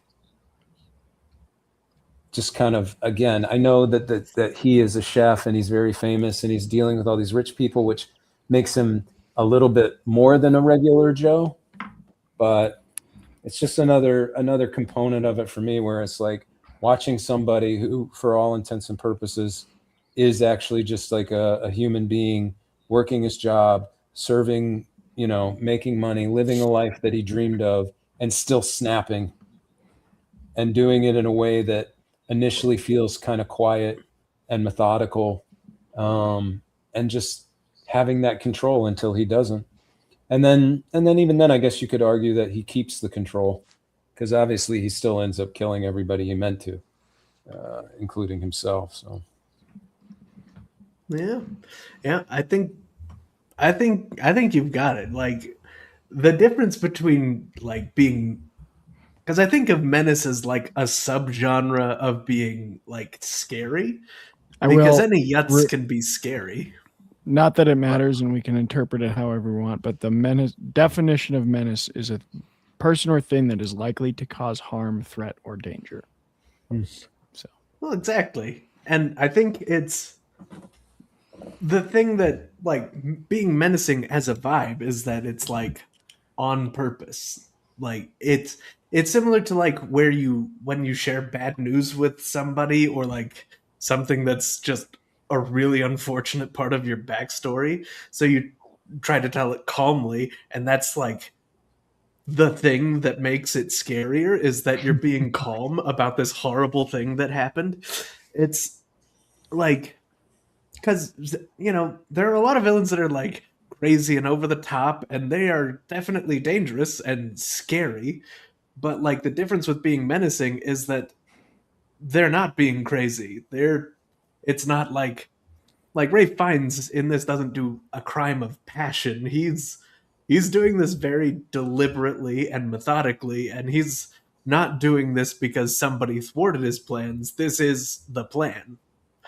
Like, he's not being, well, he's being a bit irrational, but like he's being very intentional, and I think that is the secret sauce for menace, Right. Because like anybody can go crazy and do a lot of damage, but when somebody's just choosing to, that's different. Well, and especially I think that when it's with the truth, right? Like, there's that aspect Right. of like, it feels that much more menacing when they're telling you something that you can't say isn't true. Mhm. Yeah. Because then it's less about just being psycho, and more about being almost a force, a force for change, a force for good. Mhm. And that, I think, often feels menacing, even if the end result was something actually good. Yeah, that's true. Go ahead, Clay. I do kind of agree that a lot of menace is about the implication of violence. At least in my mind, that's sort of where I am separated from just a straight up threat. Like, I always go to Game of Thrones because it's easy for me, but like Tywin Lannister is the best example of this I can think of. Like, he doesn't have to do anything crazy to be super threatening, and to me, that's like what menace is. And the chef is a perfect example of that definition of menace, because he has such an intensity about him, and you can see it in when he first looks at Anya Taylor-Joy. and in every other moment. He's got complete command of his kitchen and his environment. So like one of the most threatening situations you can be in is a situation where you have neither power nor any idea what's going on. And that's basically where we find Margot in this movie, unfortunately. And she's resourceful and she does everything she can to make the best of that situation. But the menace is really strong in the menu from start to finish, just because it does maximize that. You don't have to say it in plain English. You don't have to say it right to our face for us to understand that we're in danger. And to me, that's kind of what makes Menace work for me. Your other part of the question was how to portray it. Yeah, at least in books, or like what's one of your favorite portrayals, I guess, in shows, which you already talked about Tywin, but how do you write it? Yeah, I mean, I do think a lot of it's about like how much control over the situation does your main character have relative to whoever you want to be the threat, right? So like in the menu, for example, if we're viewing Margot obviously as our protagonist, she has very little power here, but ironically, she has the most power because she actually relates to the chef the most. She's the least impressed by him, and therefore the most able to like say what he really needs to hear. And I think there's like a really nice healing moment in there through the characters that comes as a result of that menace kind of looming over the entire film. I think menace in character has to feel inevitable to some degree. And the chef kind of does. Like, you don't feel like you can overcome him. You don't feel like you can get the better of him. It's like when you play a video game and a character enters the level or whatever, and you're like, I already know I'm not ready to fuck with that character. Like, I have to avoid that character at all costs. That just became the mission of this level. Unless you're playing Tears of the Kingdom, because it's just like, you can go over there if you want. And then you do, and you get absolutely annihilated. Or Dark Souls, yeah. Then you just get your balls rocked. It's great. You sure do. It's crazy, right? The way you defined it makes sense. And what came into my mind is like, as a kid, you had people who loved Texas Chainsaw Massacre, right? Mm-hmm. But the movie that really terrified the F out of me was The Hitcher with Rutger Hauer. Oh, yeah. Right? Yeah, that's pretty scary. That is, in my opinion, like pure menace. And it hadn't dawned on me until you were, talking about it. It's like, because you, from the get-go, you don't think you're gonna that C. Thomas Howell is gonna win. You know what I mean? Like, this is an inevitability, right? Yeah. Mm-hmm. And there's these moments in the Game of Thrones character as well, as like, you can just pepper it with something very violent, very rash, that maybe you don't see coming. Right. And I think you sort of maybe had that in The Hitcher. Maybe you have it a bit in the menu. But you're just really working up that whole time to the end. And you're just feeling that constant propulsion. And it's a quiet one, Mm-hmm. And if you've ever been around somebody like that in real life, somebody who carries that, yeah, I have. And they always are the person that I am most worried about, like I don't know, like, oh, he's coming tonight. Okay. Yeah. Oh, yeah. Okay. Maybe I won't. But sometimes you do. Sometimes you do, and it's a good time. You never know. I Travis, think you pointed, Peter, to something that I really appreciated. Of like, I think when we think about menace, we most often put it in a negative context, because it is like people being able to threaten or do violence is a scary thing. But I think you're right that it actually there can be like a menace of a positive person. Like, and I'm thinking of I recently watched one of the best adaptations of a biblical story I've ever seen, this TV show called The House of David. It still has its flaws, but in the in the canon of Christian film, it's like 10 out of 10. Just absolutely. Because that is slaying. very, the bar very is low. so low. The bar It is is the floor. subterranean. It is subterranean. So, like Bible Stories, House of David, the show on Amazon is pretty phenomenal, and it portrays a character from the Bible, Samuel, who is that kind of, I think, positive menace of like he's working for God, who in the Bible is the protagonist, but he's like got that power that when he enters a room and Saul's like, you can't tell me what to do, he doesn't have to say anything. He just like holds his staff and is like, I'm kind of working for God. So it's like Saul, you can flash your sword around all you want, it ain't gonna do shit. Like that's a positive menace. And then another thing you said kind of reminded me of Breaking Bad. Clayton and I just talked about this. I think you're right. There is like a frenetic menace, and you see that with like Tuco, who's this crazy off the wall. Like you never know when he's going to pull his guns and shoot someone, and that's menacing because you never know when the rabid dog is going to go off the leash. You don't want to be in the room with that guy. You don't want to be in a room with Tuco. But then there's Gus, and like Gus is going to sit down and have a business meeting with you in a chicken restaurant and make you feel like, oh, I could die. Like right now, I might die. So I think you're right that there's both a positive and negative menace, and then there's the frenetic and the sort of calm menace. And then this leads to my next question. I think a lot of that boils down to presence. And presence, I feel like, is a lot easier. Maybe I'm wrong. Easier to display in film because you have the physicality of like a Rafe Fiennes who can walk into a room and have that magnetism. You have an Anton Chigurh-like character where you get Javier Bardem who just controls the scenario. Let me know if you agree or disagree that it's easier on film. But I don't know, how do you establish presence of a character in a book? Because that seems like it's a tough sell, like without just telling, without just expositioning, like when he walked in the room, everyone turned. It's like, I know there's characters where I felt it, where it's like the way he's described or she, the way they're described walking in, it like immediately pulls attention of like, this is the person that everyone's afraid of. But yeah, how do you go about that with writing, or where have you seen it best displayed of like a character that just commands the presence of the scenario? We'll start with you again, Peter. That's a tough one. I'm trying to think in a book if I have an example, and I'm only pulling from like the last 5 or 6 books that I've read because they're fresh in my mind.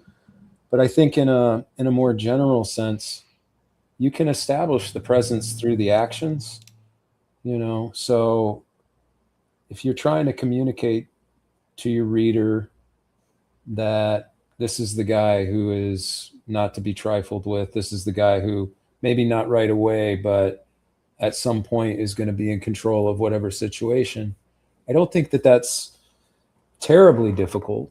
I am somebody who thinks it probably, I'll just go ahead and say, I think it probably is easier on film if you have the right actor or actress for the role, because I mean, there's a lot going on in a face that can immediately communicate that.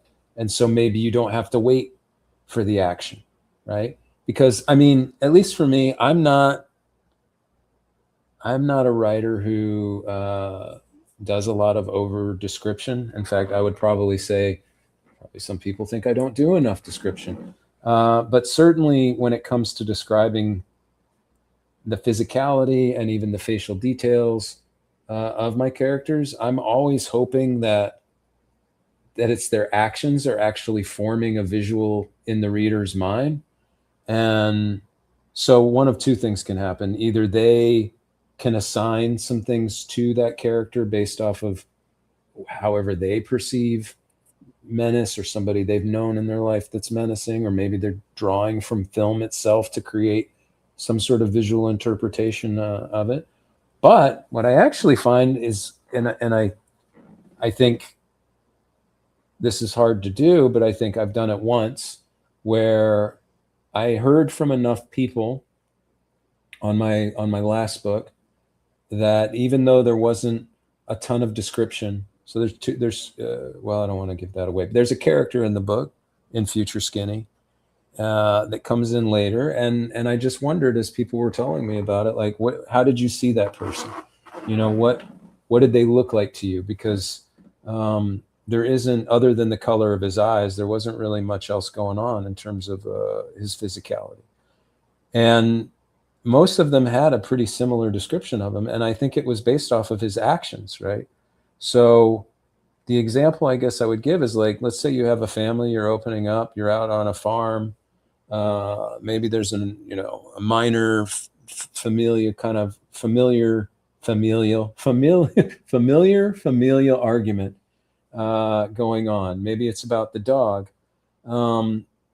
You have the character that you're setting up for later to become the menace kind of comes in, and it's like, it's really, in that scenario, probably no harder than having them immediately deal with the dog, right? Or immediately deal with whatever everybody else was incapable of solving, right? Or was letting turn into a situation that was getting out of control. Because again, I think it kind of comes down to, like, who's in control here. So I think if you had a family of 5 and they're sitting bickering, and then all of a sudden the old man comes in, or maybe it's the grandfather, or maybe it's the mother, whoever it is, and they just come in and they establish control, right? And the people listen to them. And maybe it's what they say in that situation. And it doesn't even necessarily have to be anything, in my opinion, like overtly profane or necessarily aggressive. It's just like you're letting your reader know this is the person who's going to control the narrative going forward. But I've certainly read other books that maybe weren't my favorite, where they just lay it out there. Yeah. Yeah, I would definitely say it's different, not easier. And I would do so on the grounds that if you think anything about making a film is easy, you are incorrect. And Listen, tell them. to accomplish the level of execution on all the different like layers of creative crossroads, like creative crossover that you have to pull off a film like The Menu. I said that really, really badly. But to do that is extremely difficult and extremely rare. As someone who has been to a lot of film festivals and watched a lot of indie films, and I mean indie films, like there's certainly good ones out there. I'm not trashing them all by any means. I've seen tons of excellent indie films, but I've seen a lot of people who that's your first movie. That's your second movie. Each of those movies had a combined budget of $682.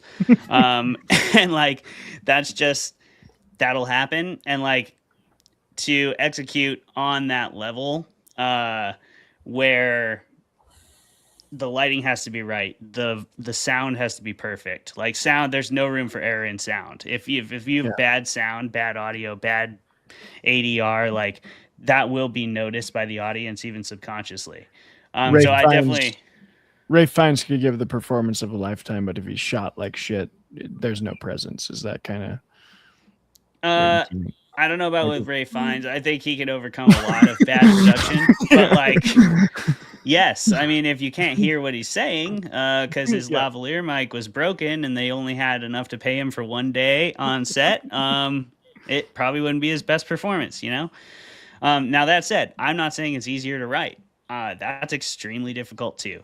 But like getting it portrayed, it is the art. That is the work. That is what you're like striving to accomplish, and it's difficult. But at the heart of it, I think they use kind of the same methods. Just in a film, you have visuals, and on the page, you have description through prose, and they're both just very different art forms. I do think that more people probably watch things than read. So you do have that like level of saying it's easier to maybe get a larger audience for it than it is for a really good book. Even the best books, like their readership is probably quite small compared to like the most high achieving movies. You know, I don't know if that's accurate though. Correct me if I'm wrong. Chime off in the comments. But yeah, I don't really think it's easier. I think it is very different, but you use the same kind of like you put the same kind of meat on the same kind of bones. Like they do a well written movies follow many of the same structural tendencies as well written books. Like Yeah. there's a lot of hints dropped in this when they arrive. They get to the boat. You see Anya Taylor-Joy very clearly watching the boat leave. And that has a very ominous feeling. And then they drop some music into it. In a book, you would just describe something about how it left, something about the weather, something about the environment, something about the tone of the lady who checked you in and how concerned she was that you were not the name she had on her sheet, how much that mattered to her. Just subtle actions and movements in her face or whatever you do to make that a noticeable but still subtle indication of danger and tension. And it can rise from there with good dialogue and good character interaction. So I think this movie does all those things, and any good book I've read does that stuff well as well. I think that's just good storytelling regardless of the format. Yeah. Yeah. I think I'm gonna have to agree with everyone except for Travis. Because What you did have to I didn't even say anything yet. He hasn't even talked yet. I do No, disagree he's- with that, Travis. You I should have asked the talked by question. Yeah, you asked the question in a leading way that you said, "Hey, we're free to disagree with it," and that's what I'm doing. Come on, guy. I Pay didn't, attention. but I made a point. Go ahead. Pay attention. Goodness. Opinion, Jeremy. Yeah, but no, like I do not think it is easier in film because you have to have a phenomenal actor to carry off a menacing presence. Every single one of your examples were crazy good actors, but like you've seen way more movies, presumably, where like the villain was just you're like, what? Why is like this villain is not scary? Why did you get this actor to play this villain? That's just wrong.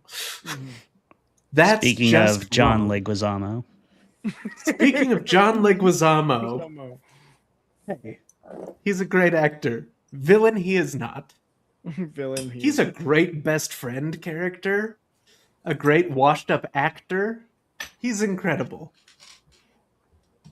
But in writing, I think Clay touched on this. Well, he basically just said it. It's like finding those areas to add that sort of cognitive dissonance, where like something about what people are doing conflicts with like what's going on. Like there's the easy one to pick out is like the kitchen staff is like all calm and business as usual up to the point and after the point where people are like where they're like chopping off fingers and people are dropping dead and people's bank accounts are being printed on tortillas. Like this should not be okay. And additionally, I mean, I wouldn't call Nicholas Holt's character menacing, but he also displays that where he's like just fine with everything that's going on beyond the point where you can just dismiss it as him being oblivious. And it's just and you find out that yeah, he knows what's going on and he showed up anyway like a psychopath. Well, not like like He's a just psychopath. happy to be there. He's just happy to be there. He's so stoked What to a- be there up what a until final he experience. really isn't. Yeah. Yeah. Up until Well, I'm gonna try to dig myself out of the hole because I said it was easier to do it on film. Yeah, Peter. Yeah, I'm disagreeing with you too, Peter. Well, Yeah. here's Please, the Jeremy. thing. I didn't say it was easy to do it good. Right. What I'm saying is like you can do it more efficiently, right? And even Clay, you were just saying music. I mean, just having the benefit of music alone. If the question was like, is it easier to establish menace in a film than it is in a book? then I think technically it is easier to establish menace in a film. Granted, you need an amazing actor for it to come off great, but I could watch a really shitty film and be like, "That's the menace." You know what I mean? Yeah, yeah. I would be like, Sure. I could see that. But it wouldn't affect you. It wouldn't affect you. You wouldn't No. feel menaced. No, It's, You no. would it's more just like you just identify have, where the menace was. Yeah. Yeah, it's just more like in film you have more tools to use, but like And more ways to fail. you can't Nothing make a about duck film look is like a easy. horse, but No. you can. So I certainly wasn't saying anything about film is easy. I think if we roll the tape back, I might be wrong, but I think I said it seems that You did. You were very cautious I about said it, it and seems you were that right it's easy. to be so.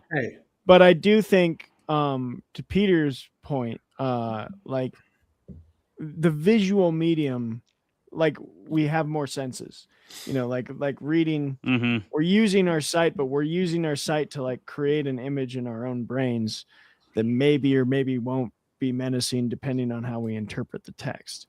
Like that's hard. That's a really difficult thing to like say the words where most people are going to interpret it the way that you want it to come off. That seems more difficult for menace to me. I think the visual medium of film is like, yes, 100% super hard to pull off. You have to get all the atmosphere with all the elements correct. But when it's done right, it's like almost more immediately menacing. Like I think about even a movie that I don't think is a great film. I think it ends terribly. We've talked about it on the show before, is Dark Knight Rises.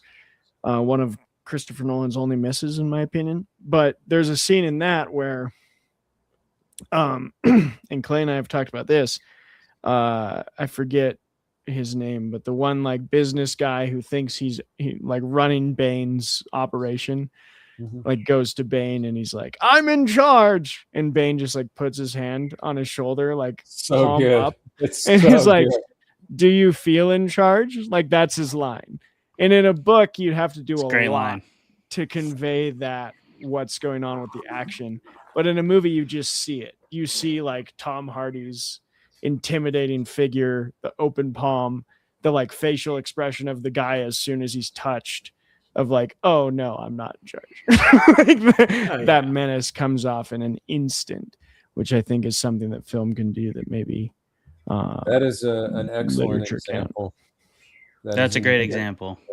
yeah, Tom Hardy is a fantastic villain in that most mediocre of that franchise. Yes, which is still good. It's just it has. I think though, just even as an example of like an action that isn't really that big of a deal that still communicates menace, because they could have played that where that guy popped off about "I'm in charge" and Bane, immediately punched him or threw him across the room or whatever. But just putting that hand on him. I mean, I was laughing especially hard at that example because last fall I started making these really crude videos where I would take film clips and superimpose my friend Amir's face on it. So I had done one with from No Country for Old Men, and I had done one I think from Gladiator, and it was always my friend in the position of like about to be in trouble. The last one I did was I took my friend's face and put it on The Businessman, right? And then I just had Bane going, "Do you feel in charge?" And I sent it to him, and he wrote me. He's like, "I don't like these anymore. I don't want you to start." So I'm saying like that. Perfect. That really had that kind of power. That even just as a joke, he was like, "Yeah, you've taken this too far." Yeah, I gotta find this actor. You're menacing. I Ben Mendelsohn, and I'm doing a disservice to him because he's a great actor. But Ben Mendelsohn plays the Daggett who thinks he's in charge and then dies pretty quickly. Yeah, I do think a lot of it's about atmosphere. And I've asked about atmosphere on the show before, but yeah, I don't want to get too far into that because I have one question that I really want to ask that I'm surprised I haven't asked before. But speaking of atmosphere, speaking of presence, speaking of menace, I would love to hear all of your opinions. What is the most essential element of horror? The thing that you look for Of all the things that make something horrific, that you think like, yeah, if you take this out of it, I'm no longer horrified. And I can fill some empty space if we need some time to think. But Peter, we're going to toss this one to you first. But I mean, it Peter, might be, define horror. well, I'm gonna define it for myself, right? Because for me, I love a lot of horror, but I probably don't like a lot of horror that other people like when it lacks truth. And so to me, true horror comes from exposing and or mining some truth about the human condition that comes out in any number of insane creative ways. But when it's missing that, sure, it's still going to be on the horror shelf, or it's going to be in the horror section on a streaming or whatever. I guess I'm the only one still heading down to Blockbuster, but you know what I'm saying? Like, if it doesn't have that element of it, if you haven't somehow taken something that's essentially human and turned it ugly, or revealed it for how ugly it is within, and you could take something, you could do that with Frankenstein, you could do that with, you don't have to invent something new in order to do that, but you can also invent something that's never been done before. So that's my answer. I think if you have a horror film and it's lacking some sort of essential truth, if it's not grounded in something that resonates within you, then how can it really be horror? Because then it for me, ceases to be terrifying. There's my answer. I think that's a great answer, and I honestly have a very similar one, because I do think it's about just the human condition, and revealing like what's inside of us, what exists as a result of us, and a lot of horror comes from one of those two things for me, like the humanity holding a mirror up to itself is usually what horror boils down to at the end of the day. Whether that's represented by a creature, whether that's represented by a serial killer, whether that's represented by somebody who's crossing lines and boundaries that they never thought they would cross to try to save themselves or save their family or save whoever. It reveals what we'll do for that. It reveals how we will be cruel to each other. It reveals the outside obstacles that people have to overcome on a daily basis, and all the trials and tribulations they have to go through to do so. And I really just think it accomplishes it in a way that's different than like someone going on a big quest or something, because horror often lives at home with you. I think at least my favorite horror is the type of horror that lives at home with you. It comes to your home, like that's the scariest thing for me, is wherever you feel like you should be safe and secure, horror disrupts that and forces characters to try to set it back to where it was when they were more comfortable, more happy. Not all characters obviously start from a happy place, but maybe I should say more content, or at least more adapted to their situation. People settle into those ruts and it's hard to get out, so a lot of characters start from a lower point. Even those characters at some point in the story oftentimes are like, man, I wish I was just mopping floors again, compared to where I am right now. So yeah, I don't know if that fully answers your question, but that's kind of what I think my favorite type of horror usually comes from. Oh yeah. Yeah, I think for me, there are two necessary elements that kind of need to be there for like horror to be great. The first and possibly most necessary element is an element of believability, not necessarily in like the believability of what happens, because like supernatural horror and whatever can be incredible, but like more like just the believability of the characters, just writing consistent characters. That's probably my most needed thing in any type of story, is that like the characters are being consistent. But like especially in horror, there's this second thing, this second ingredient to the secret sauce of great horror, which is the theoretical way out of the horrific scenario. Because, like, if there's no hope for anybody, then there's not really any reason for me to, like, care about what happens for the rest of the story. Like, if everyone's just totally boned from beginning to end, like, that's not interesting to me. It might as well just be watching The Hills Have Eyes. Sure. Which a lot of people think is pretty scary. Yeah. But it is all. Okay. And I agree with you, Jeremy. In believability specifically, that's like a huge one for me as well. And all believability is relative to the story in which you've chosen to embark and invest your time. You know, like you accept that as a viewer or a reader, kind of knowing what things are going to be or what you at least expect them to be, and then in horror, like your expectations to that audience that come into a horror film, I think is just to like make them feel unsettled, make them feel thoughtful. I think those are the two most important ones for me, but I don't know what you think about that, Peter.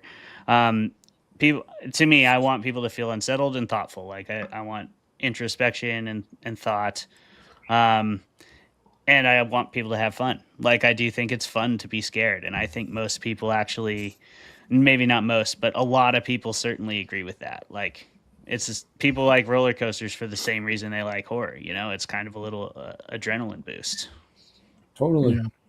And I think I agree with Jeremy too. Like if there isn't that theoretical way out, it's very hard.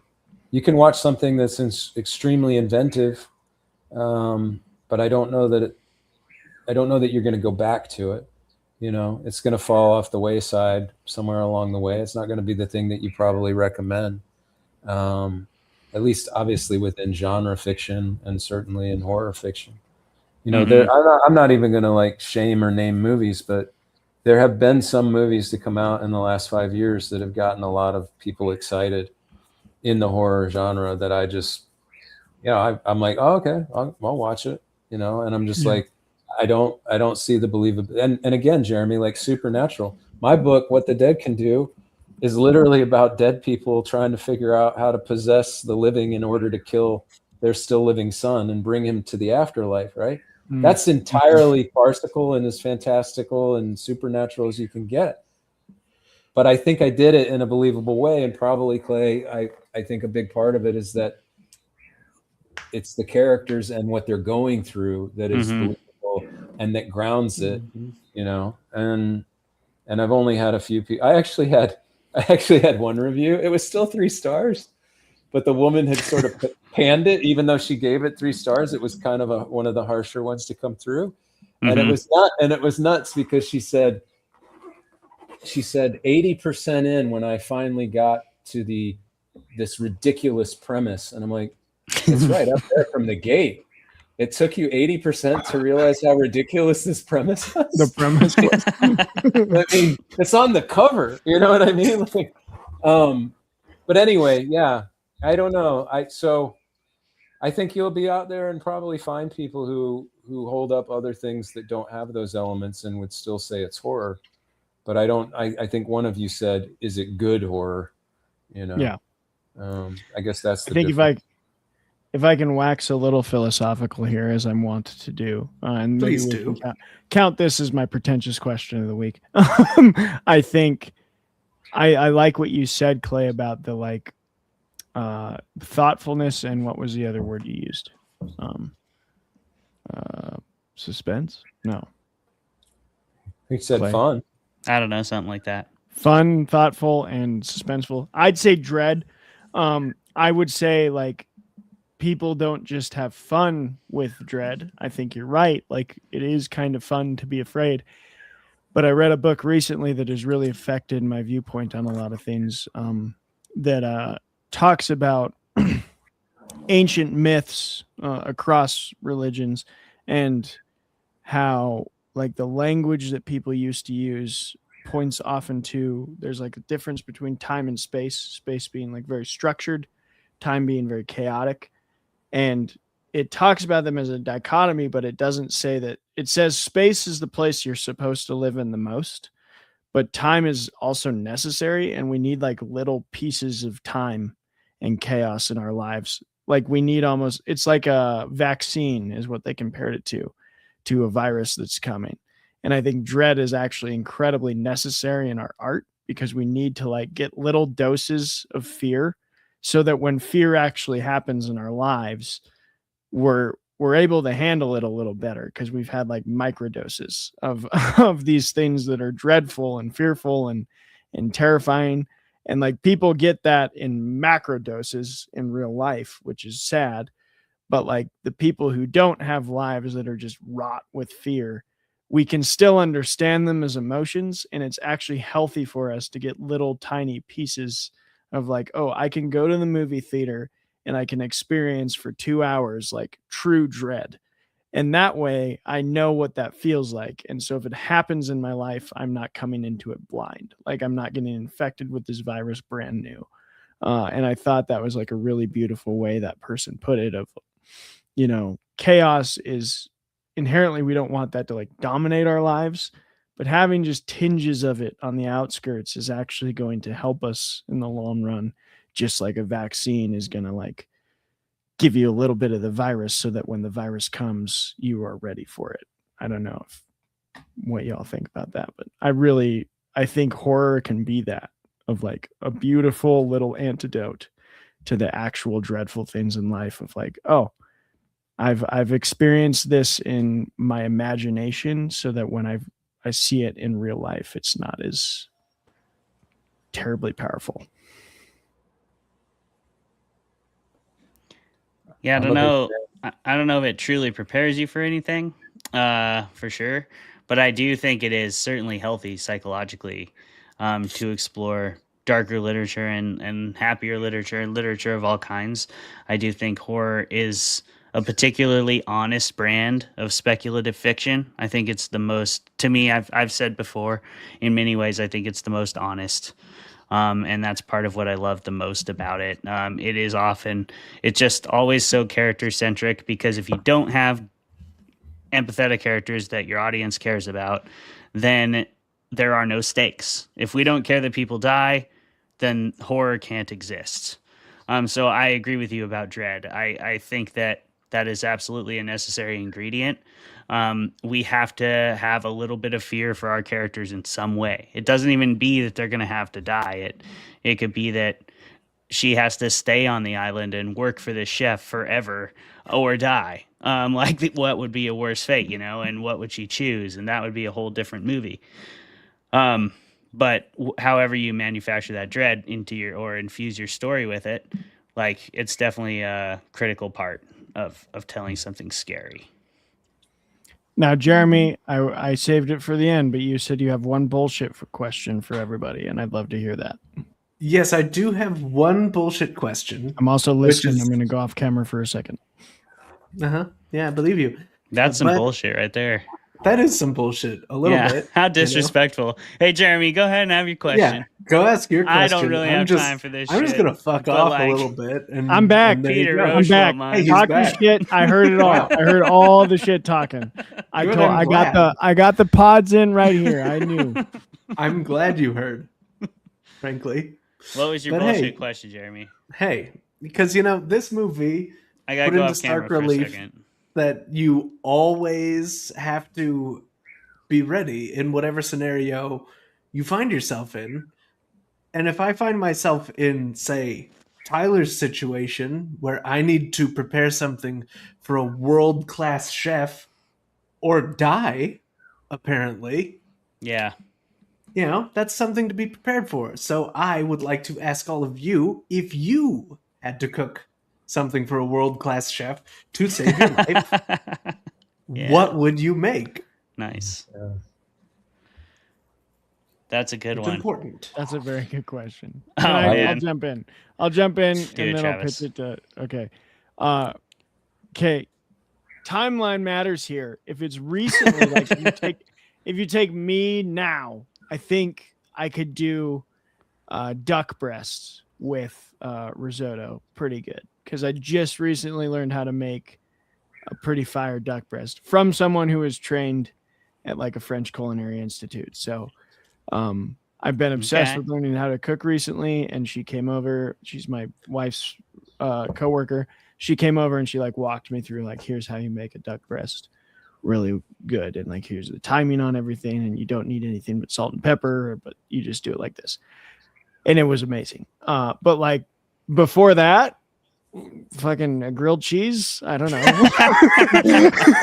Well, that better be some bomb ass grilled cheese. It would, but like some grilled ass cheese. I wouldn't want to pull a Tyler and like try and swing out of my league. So I'd be like, you know what? I'm gonna be honest with you, chef. I can make you a pretty good cheeseburger.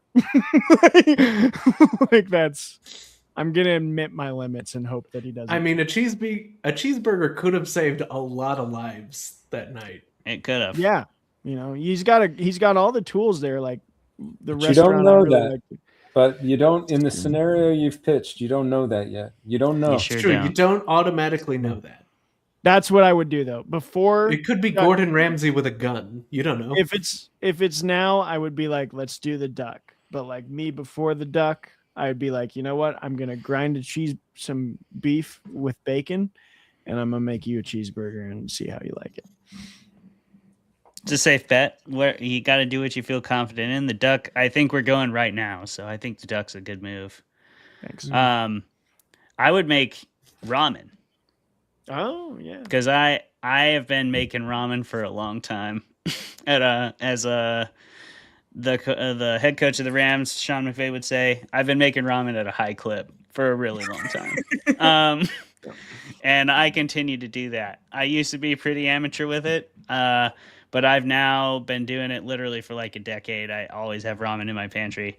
And I've experimented with it in many ways. I've tried different noodles. I now have my favorite noodle and packet combination. Of course, I wouldn't need to use any packets because I'd have like everything I needed at that kitchen. So yeah, I mean, I'd just be making some bomb ass like mushroom shoyu ramen with a whole bunch of fresh vegetables. And I wouldn't even fuck with the meat because I can cook meat plenty good. I've cooked a lot of meat as well. I've worked with Jeremy a couple times. But I wouldn't want to try to have that judged by a chef where I feel like pretty confident I can cook soup grade vegetables to a pretty reasonable consistency. I wonder if he could have elongated his life. I'm thinking about the duck now. Like, could he have been like, I'll make you duck confit, but I need 48 hours. Yeah. He really should have. That would have been the move. Long. It's gotta marinate in the fat. You know, He panicked. He panicked. I can't just rush this. Panicked so hard. Tyler panicked immediately. It's like leeks. Leeks, shallots, butter, and some lamb chops that you gave to your chef Blue Rare. That's some bullshit. That was Tyler's bullshit for sure. Peter, what about you, Peter? What you got, man? I mean, I would cook the only thing that I can cook well, which would be breakfast for dinner, and I would just, beautiful. You know, I would probably try to tell a story with it. You know, I would just be like, my father worked at his mother and father's diner growing up as a short order cook. And if there was one thing that man could do very well was breakfast. And then he taught me everything he knew. And yeah. And I would just, you know, hope for the best. I mean, I think there is something. It's a safe play. That's a safe play. Yeah, because I'm not going to fake it. I'm not going to try. Right. I don't even think I could talk the talk in trying to fake it, you know? So yeah, it would just be eggs, hash browns, and bacon. And then, you know, I don't know. He had that bread there. Would he let me use it? Not sure. You're probably poor enough that he'd let you use it. Yeah, exactly. You know, so red course, let you do toast and red course is passed. He's fine with bread coming out. So like, yeah. So breakfast for dinner. Supplemental course. That's where I'm going. He's so for. unexpected. Breakfast for dinner is great. That's a great play. Very safe. Oh, yeah. reliable.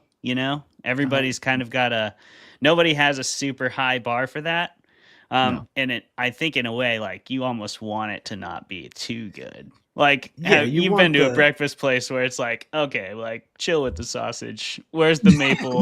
Like, Yeah, like where's like, the We've what are all- these bullshit perfectly fresh potatoes? I wanted Mhm. grated potatoes with the skin on. Look, One of bro, the we've American- all had like those hotel steamed scrambled eggs, which taste come out like of the- come defeat out of the- and rubber. Yeah, they come out of the fucking milk jug thing. Yeah. Yeah.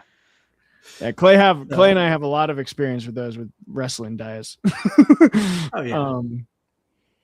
Well, I think we'll like yeah. your binge eating story for many reasons, Peter. Oh. But among those, we were both wrestlers for a long time. So we've both cut a lot of weight and then gone on a lot of eating binges because that's what you do after Went you cut hard. weight, especially in Yep. high school. Yeah. Oh, yeah. Well, that's my last question of the evening. But before That was we my go, question. Jeremy, you're right. That was Thank you. I wanted to steal it to cause controversy. Good effort. That was Jeremy's last question of the evening, and my last question of the evening was the one before that. There you go. Before we go to Clayton with taking us out with a rating here, I just want to tell everybody: listen, we love doing this for free. We do it We for do. free forever because it's We fun. are. We love talking to awesome We have been. like We will. Peter. But what would be even greater is if you follow that little stream down there that's kind of flown by on your thing. You go to www.patreon.com Yes, right down there. Or sometimes it's up there. That's for the Spotify people. www.patreon.com/fermentedfiction. We have tiers from $5 to $30 that are going to get you some really fun stuff. Invitation to the Discord immediately on the $5 one. And we have up there right now 7 days free. Okay, 7 days free. That's right. Just test it out. See how you like the Discord. And you know what? I See might if not you even freaking like might it. not even revoke your Discord invitation if you don't pay us.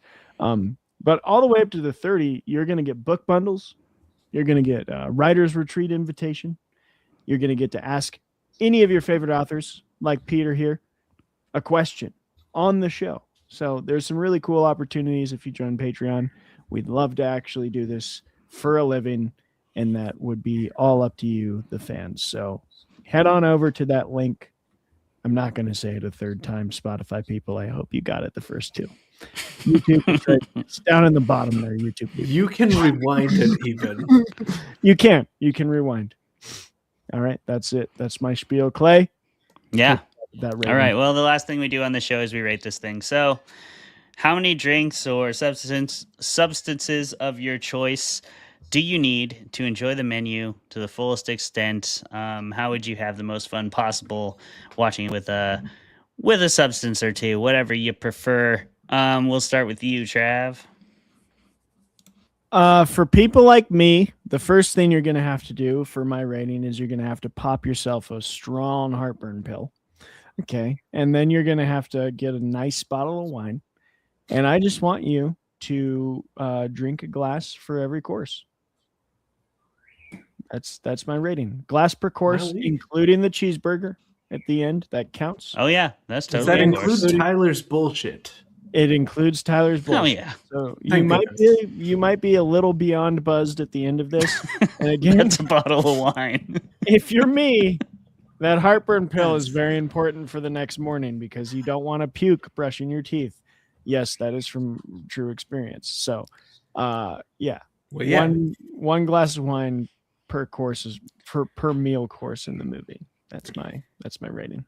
Cue the someday podcast host will tell you to take a heartburn pill. It's very important you listen meme. Yeah, so do listen to Travis if you do this rating system. I really like that one, Trav. I appreciate that one greatly. So I was thinking kind of something similar, like drink with whoever you want to drink with. You know, it allows you to play the game your way. And I think that's always important. So get whatever drink you prefer. I can't drink wine. So if you're like me, get as close as you can, I guess, with like maybe a stout or something. And then, yeah, drink with the character who, like, if you were in this scenario, how would you drink? And then pick your character, because there's all the layers. You could drink with his mom over in the corner if you really want to go hard. You could drink with that older man's wife, who is just that poor woman, just having the worst night of all time.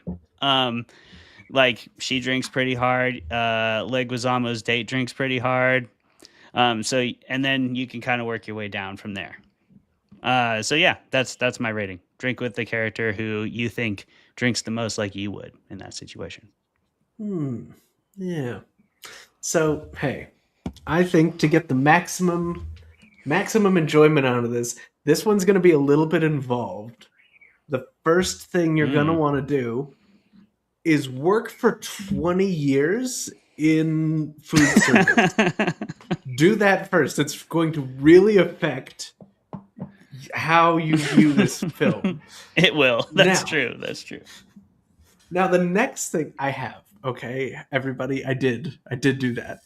So the next thing you'll want to do is, I mean, Travis's rating system, that is pretty good. But we're gonna pivot. We're gonna freestyle. We're gonna go bananas.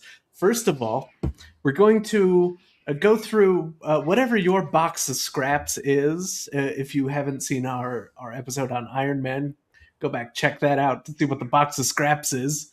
Because that's what I watched this film with. And I had a bitchin' time just sipping on my box of scraps. But also have a fancy glass of wine ready to down whenever somebody dies. Now, again, this will leave you blackout drunk and maybe dying by the time the movie is over. So please do call the paramedics ahead of time. Especially since if you do this, you will likely be 20 years older than you are now. So there you go. Peter? I mean, I think all three of y'all have solid plans. I'm going to just throw out this one. Shot of your choice. Every time there's a... Oh, that's good. That's good. The clap. Fantastic. That's a great one. Yeah, and you could also just add that to anyone else's game. Yeah. Play whatever you want.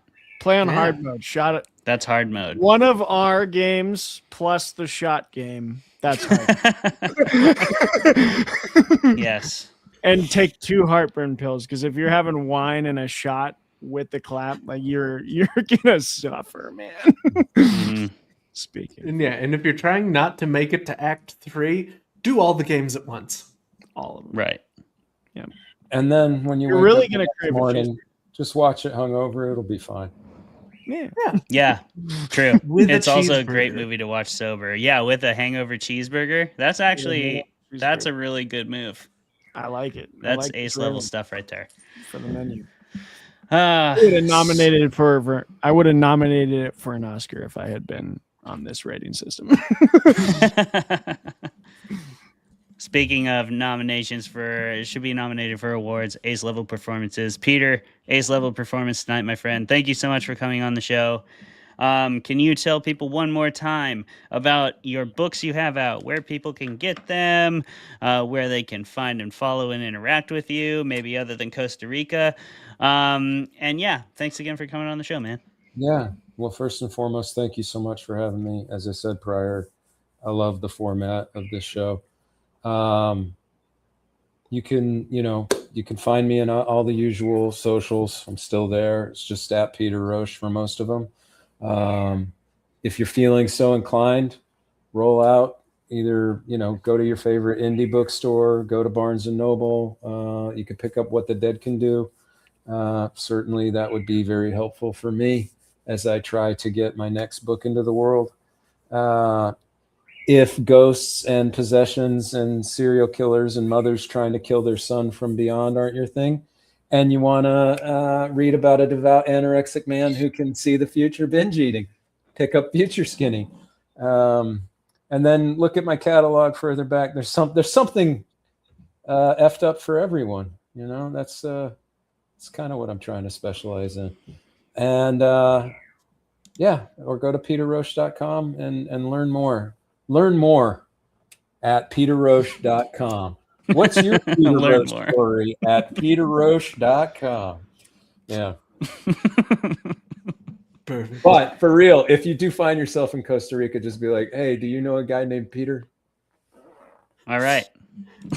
We'll keep that in mind. Yeah, seriously, man. Thanks for coming on the show. It was a great time. Thank you, everybody, for listening. This has been Fermented Fiction. Yet again, we've been the usual stooges, Clay, Travis, Jeremy. And yeah, seriously, if you love the show, go check out the Patreon. You can try it out for $7 a month. Please like, comment, and subscribe on this video. Check us out on the socials on mostly Instagram. And yeah, please do all those awesome things. Share the word. That's the most important thing. Word of mouth. Just spread the word, tell people about a show you like, and maybe they'll listen. That's all we could ever hope from any of you. Thank you so much for being here. Goodbye. We'll see you next week. Bye.